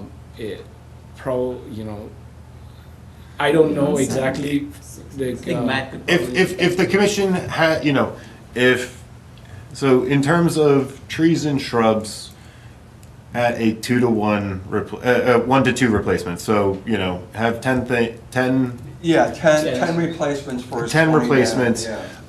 and, up to 3, tree, kind of, Real tree, and then maybe some shrub or. yeah, if that is, and again, can be discussed and kind of located in the field again, kind of after the trees are removed, you know, we may get a better sense of what's What the. you can do once they're out of there. Right. So one question is, since we're not allowed to disrupt the land, if we are planting something, how does that, is that okay, or Again, I think it would be, I prefer to see what the. Is yes, people do plant in the buffer zone. Sure. But Matt can give you guidance that says, yeah, this is a good place. They come in with a spade, dig the hole as opposed to bringing in equipment. You know, Okay. Matt can give you some guidelines for Sure. working with your, Myself, one last question. Is just, I thought within the buffer zone, the wetland buffer zone, I thought trees couldn't be removed within 100 yards of that. Maybe I'm wrong on that, but I thought there was a diagram of the trees, particularly between my property and my neighbor's property, that were within that 100-yard buffer zone. Maybe I read that wrong, but is that, do Well, it's anything as 100 far as? feet. It's a 100-foot buffer, But so, it- yeah. Oh, it's 100 foot, yeah. it needs review and approval. Is when trees pose a risk to a dwelling, et cetera, you know, then we say, yes, there's a public safety issue, and that's where we say, yes, you know, take down a tree, plant a replacement tree, just don't plant one that will grow as tall. Thank you. Okay, but Although yeah, some of these truly are not like, if I look at 12, if I looked at maybe even 11, or like 15 or 16, you know, those aren't gonna hit the house, those are gonna fall in the lawn, if they fall in that No. direction. So, not every one of these trees is which map are you is looking being at? taken because of a safety hazard to the home. We were ready to, Is so we it- are ready to leave that, Okay. tell is this, right? I'm just Were saying. all of these Well, we are ready identified to leave that. as risk for failure? No, but this- As per the arborist report, again, It was compromised trees, but it wasn't their proximity to the structure or something. you know, that again, was- it's, you know, abnormal trunk growth, flat, you know, there's, again, Does the, it pose a danger to the house? most of the trees that are there in the back, they all, because it's a clearing, they kind of lean towards the house also. So then the branches that lean towards the house, so even if the 12 is far enough, it's tall and, but yeah, I mean, I leave that, if we see the picture. So of are the white distances? So white is where the tree is, and the arrows are how far it's from So, that. but is the distance in feet the distance to the wetland or the distance to the house? It's the distance to this stream, so this is the Okay. only wetland feature that I see, so it's like Okay, so 6 that's- feet. Okay, so that doesn't tell us how far they are from the house. There's another one that the arborist made for us, no, previous one. Matt. oh, sorry. Sorry, thank you. So these, oh yeah, they don't give me like. They identify some of the other, Okay. the nearest ones on this. I think it's the east. about 60 feet or so, depending on how I see it. On the trunk, there's a crack here. Yeah, I mean, if this is 70, I mean, if this is 85, I mean, we're somewhere between 70 and 80. A lot of the trees are like 50 to 100 feet. I don't think he was able to make like an assessment on that tree, how tall, because it's got multiple, it's not a pine, so it doesn't grow straight up, but it's still fanning out. And also, if we are talking about tree number 12, if you look at the picture on page number 23, there is a crack on the trunk, you know, which is a potential threat if it falls. No, to Eric's point, if it falls, Yes. it's going to Yeah, hit the house or not? if it hits the Yes. house. Well, But it depends upon in what direction it falls, what direction is the wind, you know, like yesterday we had an incident, nobody knew, the trees were healthy and it fell off. And our access to the to the main road was, you know, we had no access, he couldn't go to his work, so. It's fine. It's a threat for us, you can see the crack here, right down below, you see, on tree number I 12. heard the concern, but Yes, see this. you're right. Not everyone's gonna hit the house, but I do hear the concern. there's no way to predict which way it'll go. Yeah. Yes, yeah. that's, okay, so that is a concern. That's the main thing, you know. Okay.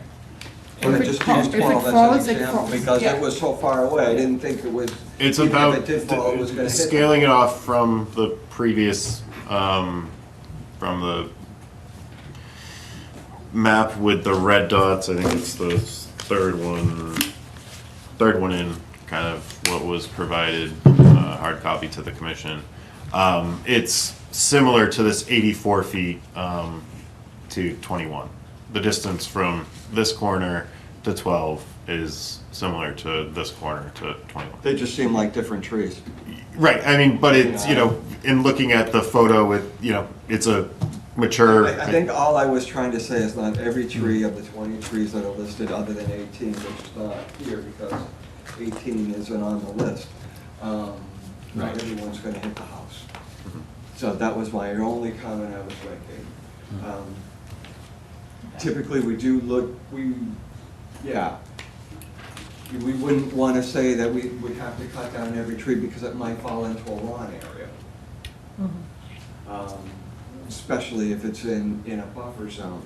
So, but I hear what Matt's saying, if it's one of those things where we can do something in the field and get other plantings and do it the best we can, Matt, like we typically try. Right. Then I think we can try to find a compromise here, but, Okay. that's where I'm at. So the condition, so that the conditions that would go, so has Matt explained a negative conditional determination? Where it just says you. It's a good thing. It's a Yeah, good thing, yeah, you don't have negative to is go good, to the right, next right, level. yes. So what would it, to kind of get So us the all condition, like- so the conditions would be that trees 2, 3, 6, and 12 be left as 10-foot standing butt logs, and then replant no less than 10 plantings be planted, with 3 being trees of standard nursery stock to be determined in the field as reviewed by the commission's agent. Yeah. So can I have a Can it motion? be less? Do you have Can a- it be less trees to be planted, or you need 10 at least? Because Well, it's completely a wooded area and more, I like. So I think like- it's 10 total, 3 trees. So it can be kind of larger shrubs, again, inkberry, serviceberry. There are species we can certainly communicate, You that can grow tell to us, 20. right, that- In the they go field, to- they'll say that, they'll say, put these types of shrubs here will add habitat value. They'll be able to establish there. It's the kind of thing that once the trees are down, Matt's out in the field with you, he can then kind of, Point us where Yeah, that to would- make recommendations. Okay, got it, no Okay. worries. Any comments or questions from members of the audience? Okay. Can I have a motion to issue a conditional negative determination? So moved. Second. All those in favor? Aye. Can I have a motion to close the public hearing? So moved. All those in favor? Aye. So Matt will be in touch with the Thank paperwork. you so much, I appreciate it. Wait, we have one more. We have the certificate of Oh, compliance. yeah. I forgot about that Yes. completely. Moving on to our other 7:15 PM agenda item. It's a request for certificate of compliance for 77 Concord Road. So I can start with this because we kind of asked you to file it. When the property owner filed the request for determination of applicability, our office reviewed available and indexed items to the property. We found an order of conditions that was issued in 1987 for the construction of a barn. It was never recorded by the prior owners. As such, it didn't come up during the title search with the present property owner's acquisition. Included in the commission's meeting packet was a sketch. The plan of record was Plan 2, showed the barn, again, kind of in a general location adjacent to the brook as shown on the plan. Thankfully, they're repurposing a map from their application was, again, the barn appears to be, it appears that it was located in accordance with the approved plan. This is more just ministerial, so that in the event the current property owners go to sell and the title attorney looks at the town's document management system, there'll be a certificate of compliance on record for it to be recorded. Certainly, again, right now there's nothing for it to be recorded against, but it's, as I said, more procedural for our own departmental staff's paperwork. If there, one of the special conditions was that manure not be stored within 100 feet of the wetland resource, and as testified by the property owner on site during the site inspection, they have no manure producing things, nor any intention to.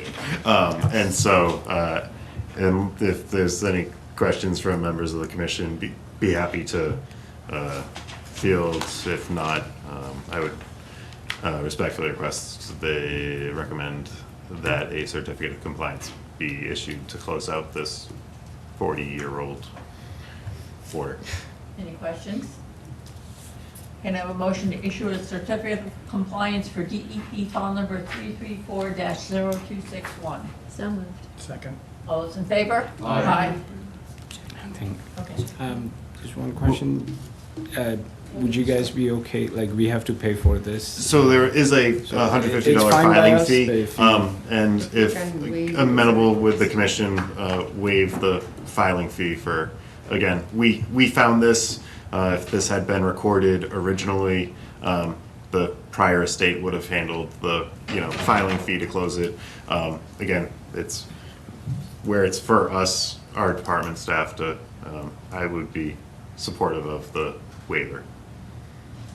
Can I have a motion to waive the filing fee for the certificate of compliance request? Second. All those in favor? Aye. Aye. Okay. Thank you so much. Thank you. Okay, moving on to 7:20 PM agenda item. We have an appointment with Stony Brook Park Run. Thank you for your patience. Hey, no worries. Thank you for yours.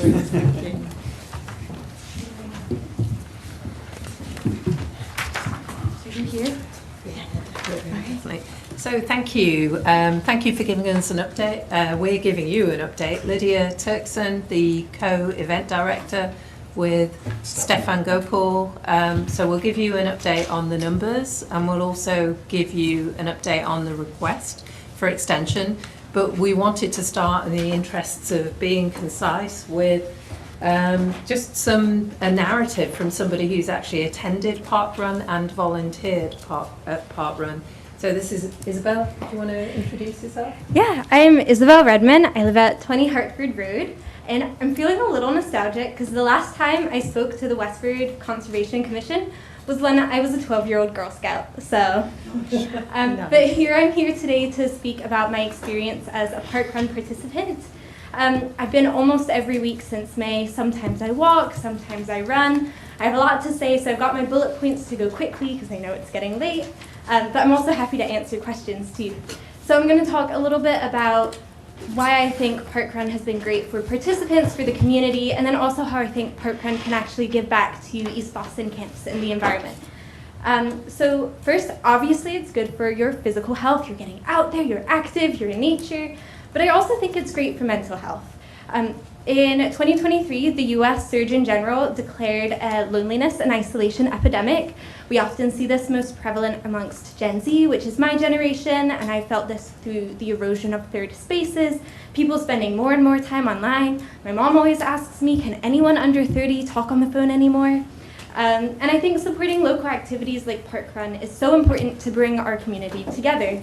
Within the town, I've met other town folk who I would not have otherwise met if it wasn't for Park Run, including intergenerationally. I've met folks who are older than me, giving me advice for staying active as I get older, people younger than me from the WA Girls Track Team, Nashoba Tech Track Teams, other folks, families with kids, and also neighbors down the road. There are people who live on the street next to me who have been my neighbors all my life, and I didn't know that they were there until I saw them at Park Run and we started chatting.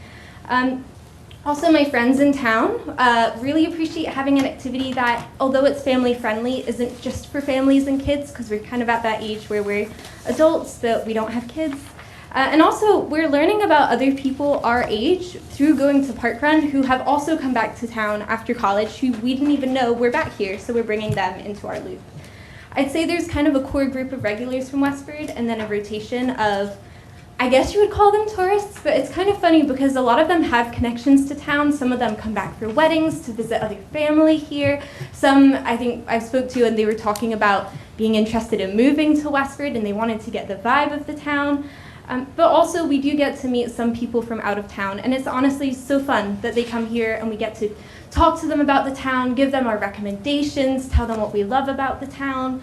I mean, on the topic of loneliness, there was one woman who was telling me about how she started going to her local park run when her husband died to help her cope with loneliness. And now she uses it as a reason to travel and meet people all around the country, including me.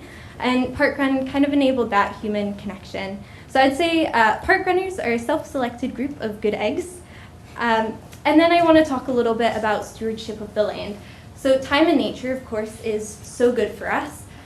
But I also think it's so important to give people a reason to use East Boston camps.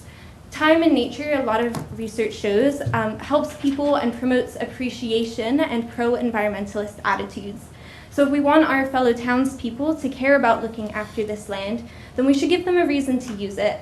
And some of them might not even be aware of this amazing, beautiful resource that's on their doorstep.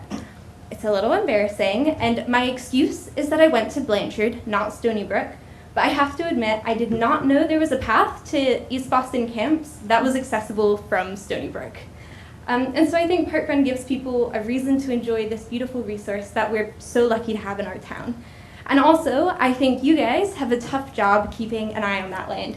And you deserve to have a community that cares and works with you. Everyone at Park Run loves the trail and loves East Boston camps. And I think through Park Run, we're creating a contingency of people that love the trail and are invested in keeping the environment in good condition. Everyone has treated it with utmost respect. There's always a tail walker at the back of the group to make sure we leave the space as we found it. We always stick to the main trail. And also, I think we can be your eyes and ears to make sure everything is as it should be on a week-to-week basis. On a personal note, I also want to say my favorite time to actually run is in the fall. I've been walking a lot in the summer because it's so humid. And I find it really motivating to run with a group, even though running can be a very single person activity. So I'd also love if Park Run could go a little longer so I can enjoy running with my community in my favorite season. And also, I think it should go on a little longer because you guys should come too, because it's a lot of fun and I think you'd have a great time. Thank you, Izzy. Thank you so much. Really great. Are there any questions for Izzy, for us? Jim? I attended 5 of the various Park Run events, and I'd have no problem at all with them extending to their requested dates, except that we didn't hear back from the Westford Land Preservation Foundation, and they had specifically limited the initial authorization to 5 months worth, which would have been May, June, July, August, and September. Mhm. And that's it. I'd be okay with them going to November, with an eye on the weather, of course, but we don't have anything back from Westford Land Preservation Foundation. We don't. And the other caveat that I had besides them is that right now I believe if people need to use the porta potties, they're using the ones provided by the rec department, which tend to get removed once the rec fall programs go away. So that's one of the things that sometime between the end of October and the middle of November, they stop having them out there. So, I think, given the variety of age groups, I think that's an important thing to have for the participants. So the short answer is, because we got off to a late start because of issues with the insurance and then the weather, your current season, you've only, to the end of August, that's 4 months. So we can automatically, if the commission is interested, there's no problem with the foundation, we can extend it to the end of September. In terms of going beyond the end of September, that's when we have to start. So let me take a step back. When you made your request, I reached out to the president of the foundation, explaining about your request, giving the background information, asking if, announcing that it would be discussed tonight, asking if somebody could be present, and what their take would be if the commission would like to extend beyond the end of September. I have not had any answer. So the short answer is we can't do it beyond the end of September right now. What we can do is the conservation restriction has a formal notification process where we can, if the commission comes up with additional time they would like it extended, we can send a letter in writing, certified mail, return receipt requested, that they can either reply back with what their position is. The notification process is, if they do not reply at all within 60 days of receipt, then what we propose is automatically granted. That's not going to work for your time frame. Yeah. So my thought was, if the commission is amenable to going beyond the end of September, we figure out what that would be and then start the notification process. But this also gets us thinking about what's our plan for next year. Because with the way the Land Preservation Foundation worded the contingencies in their letter of support, if you want to do more than 5 months, we have to engage with them. So I mean, we'd be open to that because we want to see the whole season, for example. We've got the whole, the whole season. We want the whole of fall. Through November, you're talking. Yeah, so the end of November. I'm good with that. Yeah, and then we'll experience that, but also the cross-country teams will also experience what the trail is like in that time period, and we can always come back to you with the updates that you need in terms of numbers and the interaction. So what does that mean in practice, Margaret? What does that mean in What does that mean in practice? Are you saying you'd consider extending to We September? could get a reply back from the foundation at any time. But no, so what we can, let's take the first one. Do any members of the commission have any comments or questions? I had one. So there's a question here about maintenance work that you did. Yeah. When you showed us pictures, I forget when it was, maybe a year or so ago, there were pictures of things that had to be fixed, like not what's mentioned here. Was that done? No, it wasn't done. So what we've done is we put cones whenever there's something hazardous. There was in some areas the trail had washed away. So we didn't maintain that. That's not part of our responsibility. But in the checks, the only maintenance that we did was when we do the checks every morning, we look for downed trees or bushes, and if there's things like that are persistent washed away track, we'll put cones on as a hazard. But that piece hasn't been done. There are 2 places. Well, and I think that ties into, some of this was also, when it gets into rocks and tree roots and such, an aspect of it is also using the trail in the condition that it's in. Yeah. Yes, if we, over time, if we start to see more and more washouts, like especially that steep slope going up to the girls' camp, at some point, and this is maybe where Sudbury Valley trustees, our future CR grantee, can help us. It's how do we, what are the right steps to take to stabilize the trail on the steep slope? But I think, so on a regular basis, you're removing tree branches and stuff Yeah, like in that. case there was a That's tree just trunk hazard. that fell, just a hazard to the day and to that day. But I mean, we can be your eyes and ears on that in terms of some of the washout as well. So Mhm. we can communicate that as part of our updates. Because that'll affect the track teams too. Yeah, Exactly. and did reach out to the athletic director and who connected us with the cross-country team coaches. They had no concerns about Park Run extending into September and were amenable to sharing the space. Into November. Well, just into the fall. Yeah. Okay. So, are there any more comments or questions? At this point,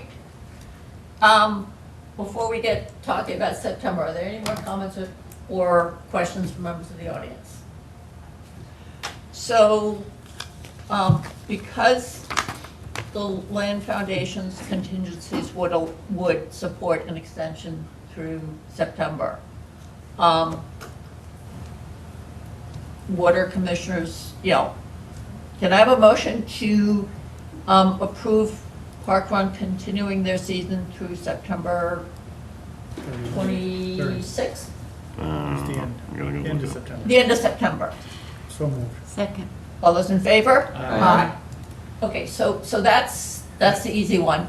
Now, in terms of how we want to phrase this for what we will put out there for the land preservation, We can tell them that they're, with observing not every one of their events, but a good fraction of their events, we have not seen any wear and tear produced by the Park Run events. They've cleaned up, picked up all of their markers and everything at the end of every race. Mhm. It's been fine. There's been no conflict with other runners, with other walkers, with dog walkers. I had my dog up there when I was watching these events. I'm really happy with the way the whole thing went. I'd be, if it was up to me, I'd give them till to the end of November. So We only got the would 5 the commission be amenable to contingently allow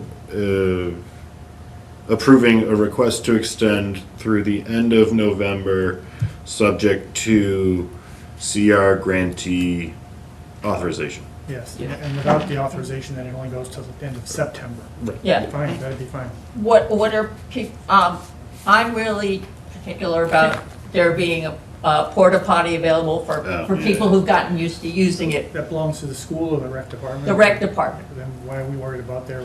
Because they are likely to take them away before the end of November. And? So if you've got people showing up and they're used. They're aware of it. Yeah, we're aware of it. I mean, we can, when I connected with the facilities lady, Katie, she mentioned they take the porta potties when it starts to freeze over. So when we're talking about till the end of November, I can double check with her on the dates. Okay, because I had. Yeah, we reached out to the recreation Oh, did department, you? but it's, I Okay. mean, and And what it's, did she again, say, it's probably the same, through rec programming out there is when they have. Okay. So it's, again. Not to go beyond the end of November. And it just. And they said in their request also that they keep an eye on the weather, because remember this year, they were hoping to start in April, Yeah. but there was still ice on the ground until May, so you didn't start till May. Mm. You gotta have that kind of, that kind of focus on the weather, because you don't want people. Every getting anxious. week, if there are weather-related issues, we had a really warm day one time, so every week, as part of the weather-related review, we'll review and decide, yes, is it safe for people to participate? So totally agree with you. I mean, we'll look at that as the weather changes. So we'll draft it up. So they're good through September. Okay. And pending the. Well, September's already voted. Right. So. I'm just summarizing what we got. Okay. Well, but what I'd like to focus on for the letter to the Westford Land Preservation Foundation is the additional that the additional beyond what their contingent support was.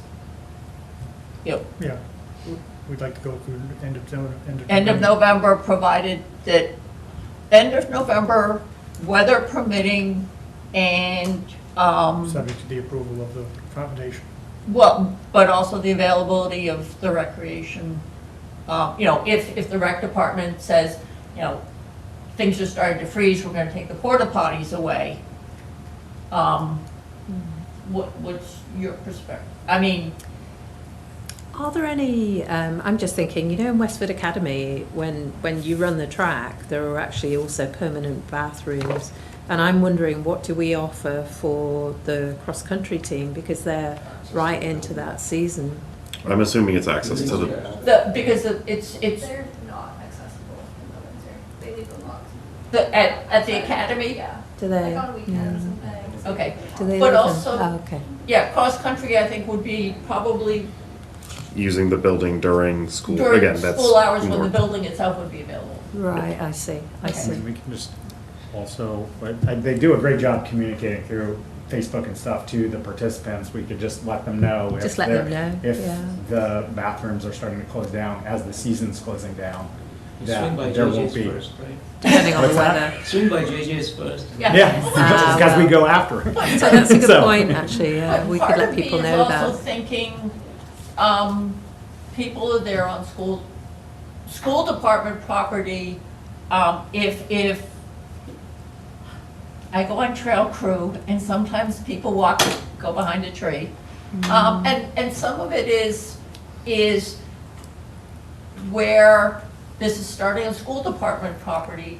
This is property that's not under our care and custody. And so it's, you know, if we're setting up something on their property without their say-so, I guess is where I'm going. And I don't- We're not authorizing or doing anything about the school department property or National No, Grid. it's- Or National Grid when they run along that But trail. We're just worried about Stony Brook Conservation Line. Okay, so to the end of November, porta potties or no porta potties? It's not ours. They're not Okay. ours. I don't know when they take them in, I don't know. Okay, And we can instruct participants accordingly. okay, yeah, if you'll kind of Yeah. let We'll them know let when the porta potties are We'll not let there. them know. Couldn't we start the clock on the Westford Land Preservation Foundation from when we asked? It's on the receipt. I looked at the CR.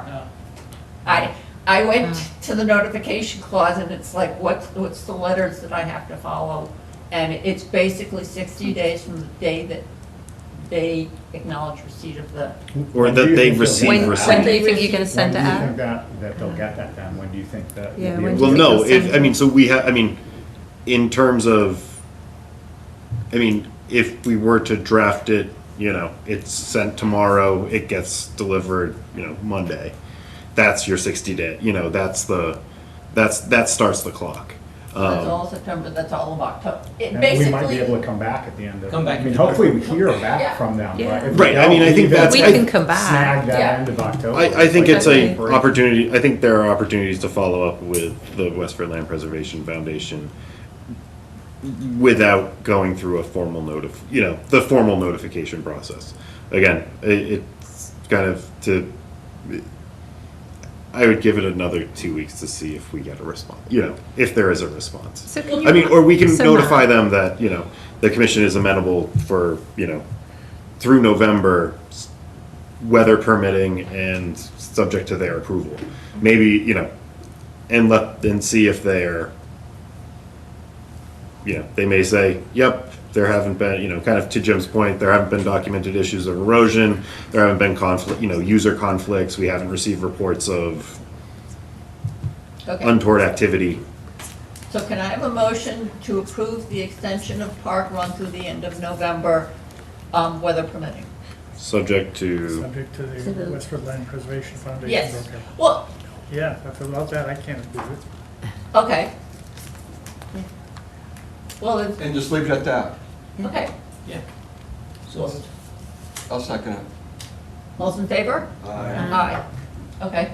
Thank you guys so much. Thank you. Thank you, Jim. Thank you so much. Thank you. So Okay. far, it's looked good, really has. Every event Come and you've had. join us. Yeah. Come and I join met us. I think I met your sister. My sister was there last week and my She was husband. the tail end Charlie picking up all the. Yeah, she was, yeah. phones. Really Okay. cool. Thank you. Awesome, thank you guys. So moving on to our next 7:20 PM agenda item, it's Stony Brook Conservation Area unauthorized trail marking. 2 weekends ago, I received no less than 4 emails from members of the public alerting that blue arrows were painted around the western half of the Stony Brook Conservation Area, kind of between, as shown on the map above.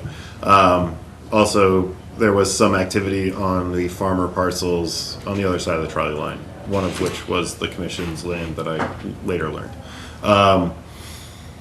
As a result of this, 2 trail cameras were installed at locations not on the Park Run course or the Westford Academy cross-country course, because that's not what I'm looking to try and find. My best hypothesis is that this was done as kind of an anticipated dirt bike loops and tracks. I don't know. In the, well, I guess 5 days the trail cameras have been up, I have not observed any dirt bikes. There have been some mountain bike users who are, seem familiar with the property and do loops and kind of are using the property, but there's a bunch of dog walkers and runners and hikers, and I'll keep the commission abreast of any future developments related to this, but So with the person from Linwood Lane who reached out, have you, in terms of, I think we're actively monitoring the Stony Brook Conservation Area. yes. Are we basically asking the Linwood Lane people to let us know if they're seeing more? Yes, and so Margaret is referring to this parcel here at the end of Linwood Lane. This subdivision was approved as an open space residential development. The green shaded parcels are land subject to conservation restriction. One of the residents of Linwood Lane reached out noting that blue blazed arrows and trailblazing had occurred on the open space subject to the CR. I observed that. I let her know that she should contact the association trustee, as this is homeowners association land with a conservation restriction granted to the commission. Again, I don't think it's the association that is, with also them being residences that are, say maybe more occupied than, say, the Stony Brook Conservation Area. If they observed any additional, trail cutting or, vegetation removal within kind of that open space parcel to, notify the police and tell them to stop because it's not their property. Well, so is it where it says active cutting and trail construction? That was on the school property. So that's actually on the school property? Yes. Okay. So I will keep the commission abreast of any developments, if any occur. Included in the commission's meeting packet, Madam Chair, if I may, included in the commission's revised meeting packet and hard copies provided, 2 plans were prepared as a result of enforcement orders issued by the commission. The first relating to 123 Oak Hill Road. Again, there was some unpermitted land alteration and vegetation removal within 100 feet of a wetland resource area. The commission required that the wetland be delineated and also a restoration plan be provided. The plan as provided shows a post and rail fence at the extent of just beyond the 100-foot wetland buffer, and they're proposing to overseed disturbed areas with a conservation seed mix, approximately 2,500 square feet. This photo was from the end of July. Growth has occurred. You know, there's some stabilization that has occurred. So the overseeding may be more appropriate with kind of a slice seed, so that, you know, as opposed to having, you know, broadcast spread and new loam brought in. You know, the area has stabilized kind of naturally without any, you know, activity. And so I'm supportive of the restoration plan to, again, protect and limit future disturbances within, disturbances and alteration within the 100-foot buffer, jurisdictional buffer.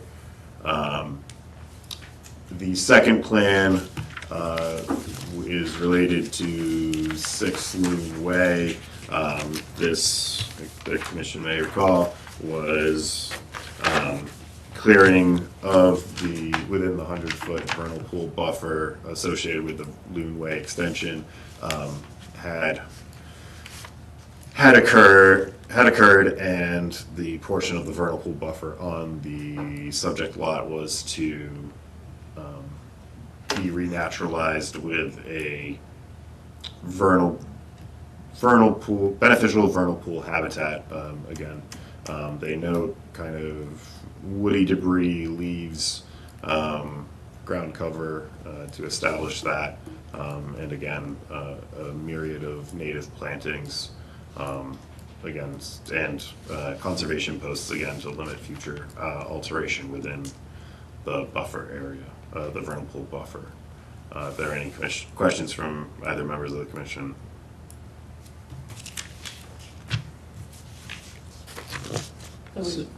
So how long will you be monitoring this? So typically it's through establishment, you know, so again, I mean, it's usually through growing season, you know, make sure it overwinters, and, you know, there's some survivability of the plants. So it's on, so with the area of woody debris for habitat and leaf litter and stuff like that, that's, so basically, if the homeowner decides that they don't like the look of that, and they have their landscaper do something, it's up to the general public to let you know?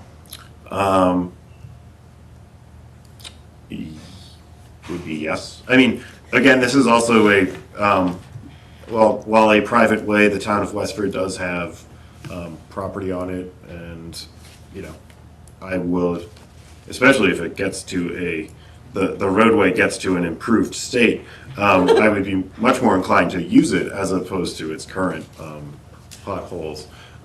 So if, you know. Yeah, no, it just is. It's certainly something I'll most likely keep an eye on with, you know, a monthly drive-by.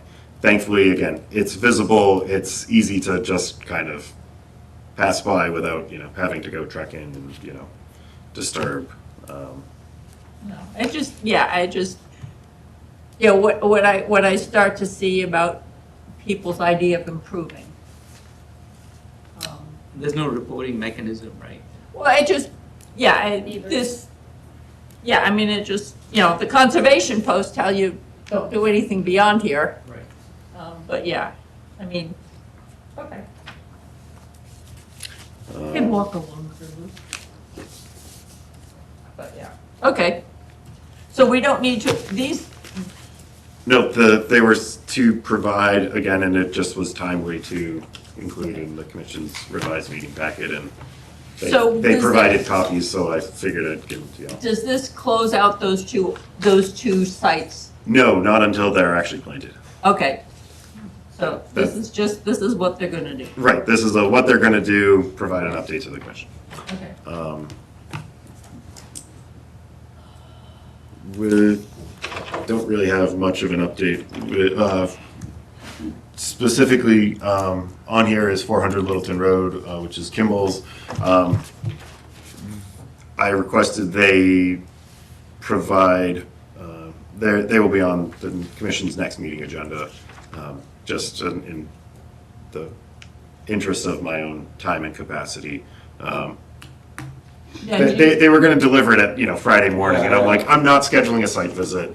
Let's just So give me some time to, when they're on our agenda, that will be post the site visit by you. Yes, yep. And if the commission would like to do a site visit in advance, we can certainly kind of, again, knowing that there are certificates of compliance coming in for those 4 outstanding things, I'd be more than happy to look to try and schedule something with everybody. Again, a little more involved. That's a little more involved projects, or those are more involved projects than, say, a 40-year-old barn that, So are people interested in doing a site visit to see the remaining things, that they finally finished the remaining So this pieces? is like the stuff on the other side of the street, the blueberry tree plantings and things. Yes, as well yes, as- yes, okay. yeah. Yeah, not related to the active projects. These are all to close out old expired orders. Just not in February. Not in February, yes, thank The you. golf course is freezing. While they're still selling ice cream? Yes, we can all get ice cream. Okay, so Matt will send out some proposed dates, and people who can or are interested will reply back? Okay, And don't really have any specific updates with respect to any of the other enforcement in progress. Don't have any updates on 20 or 35 Hughes Road, no update on the Lakeside Meadows encroachment. well, with the Lakeside, the next step was you were going to, I need to follow up with them and get it surveyed. yes, but we've got survey quotes, so now it's reaching out to the homeowners associations To align. to align on, cost sharing and getting it scheduled. Yep. Yeah, okay. I do not have an update on the Emmett and Neshoba Brook conservation area for the use by commercial properties. I do not have an update on the CPA funded projects. Neither anything with the Stony Brook conservation area and the chimney nor the tree removal. Edwards Woods, I need to get the contract signed to survey the property.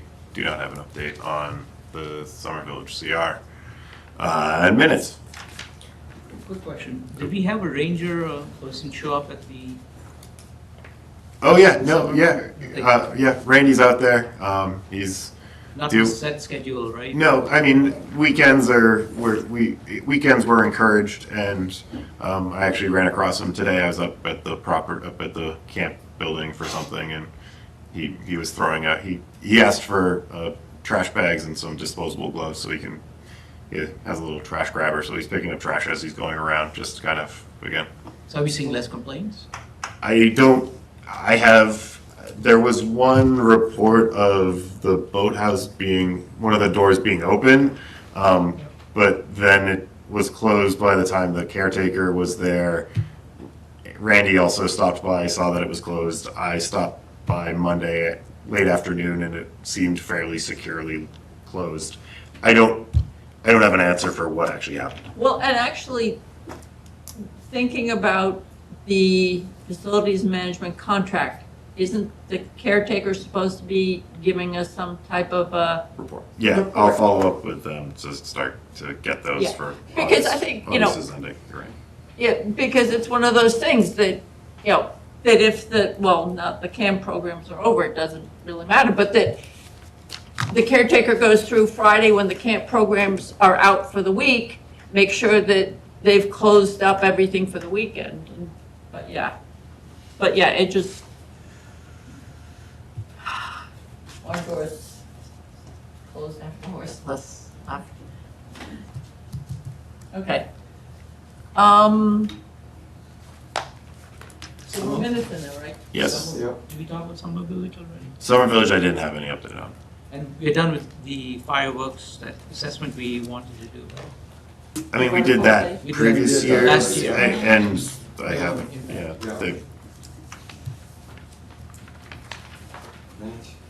Yeah, so did people have a chance to review the minutes?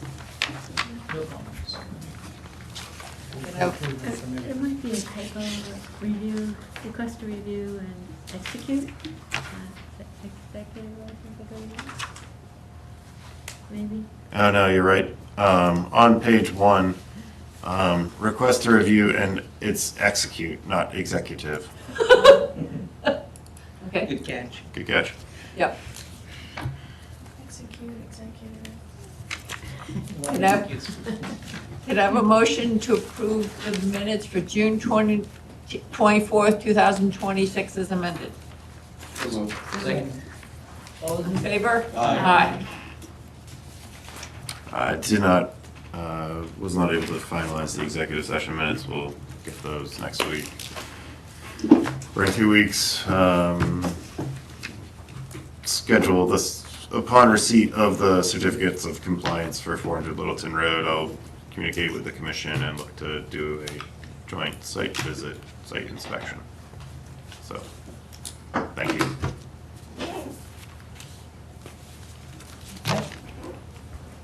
Oh, that, yeah, I did. So at this point, we're bumping out the interviews till the second meeting in September, hoping we'll get some more applicants. At this point, we have one. That's fine. Okay. Can I have a motion to adjourn? So move. Second. All those in favor? Aye. Aye.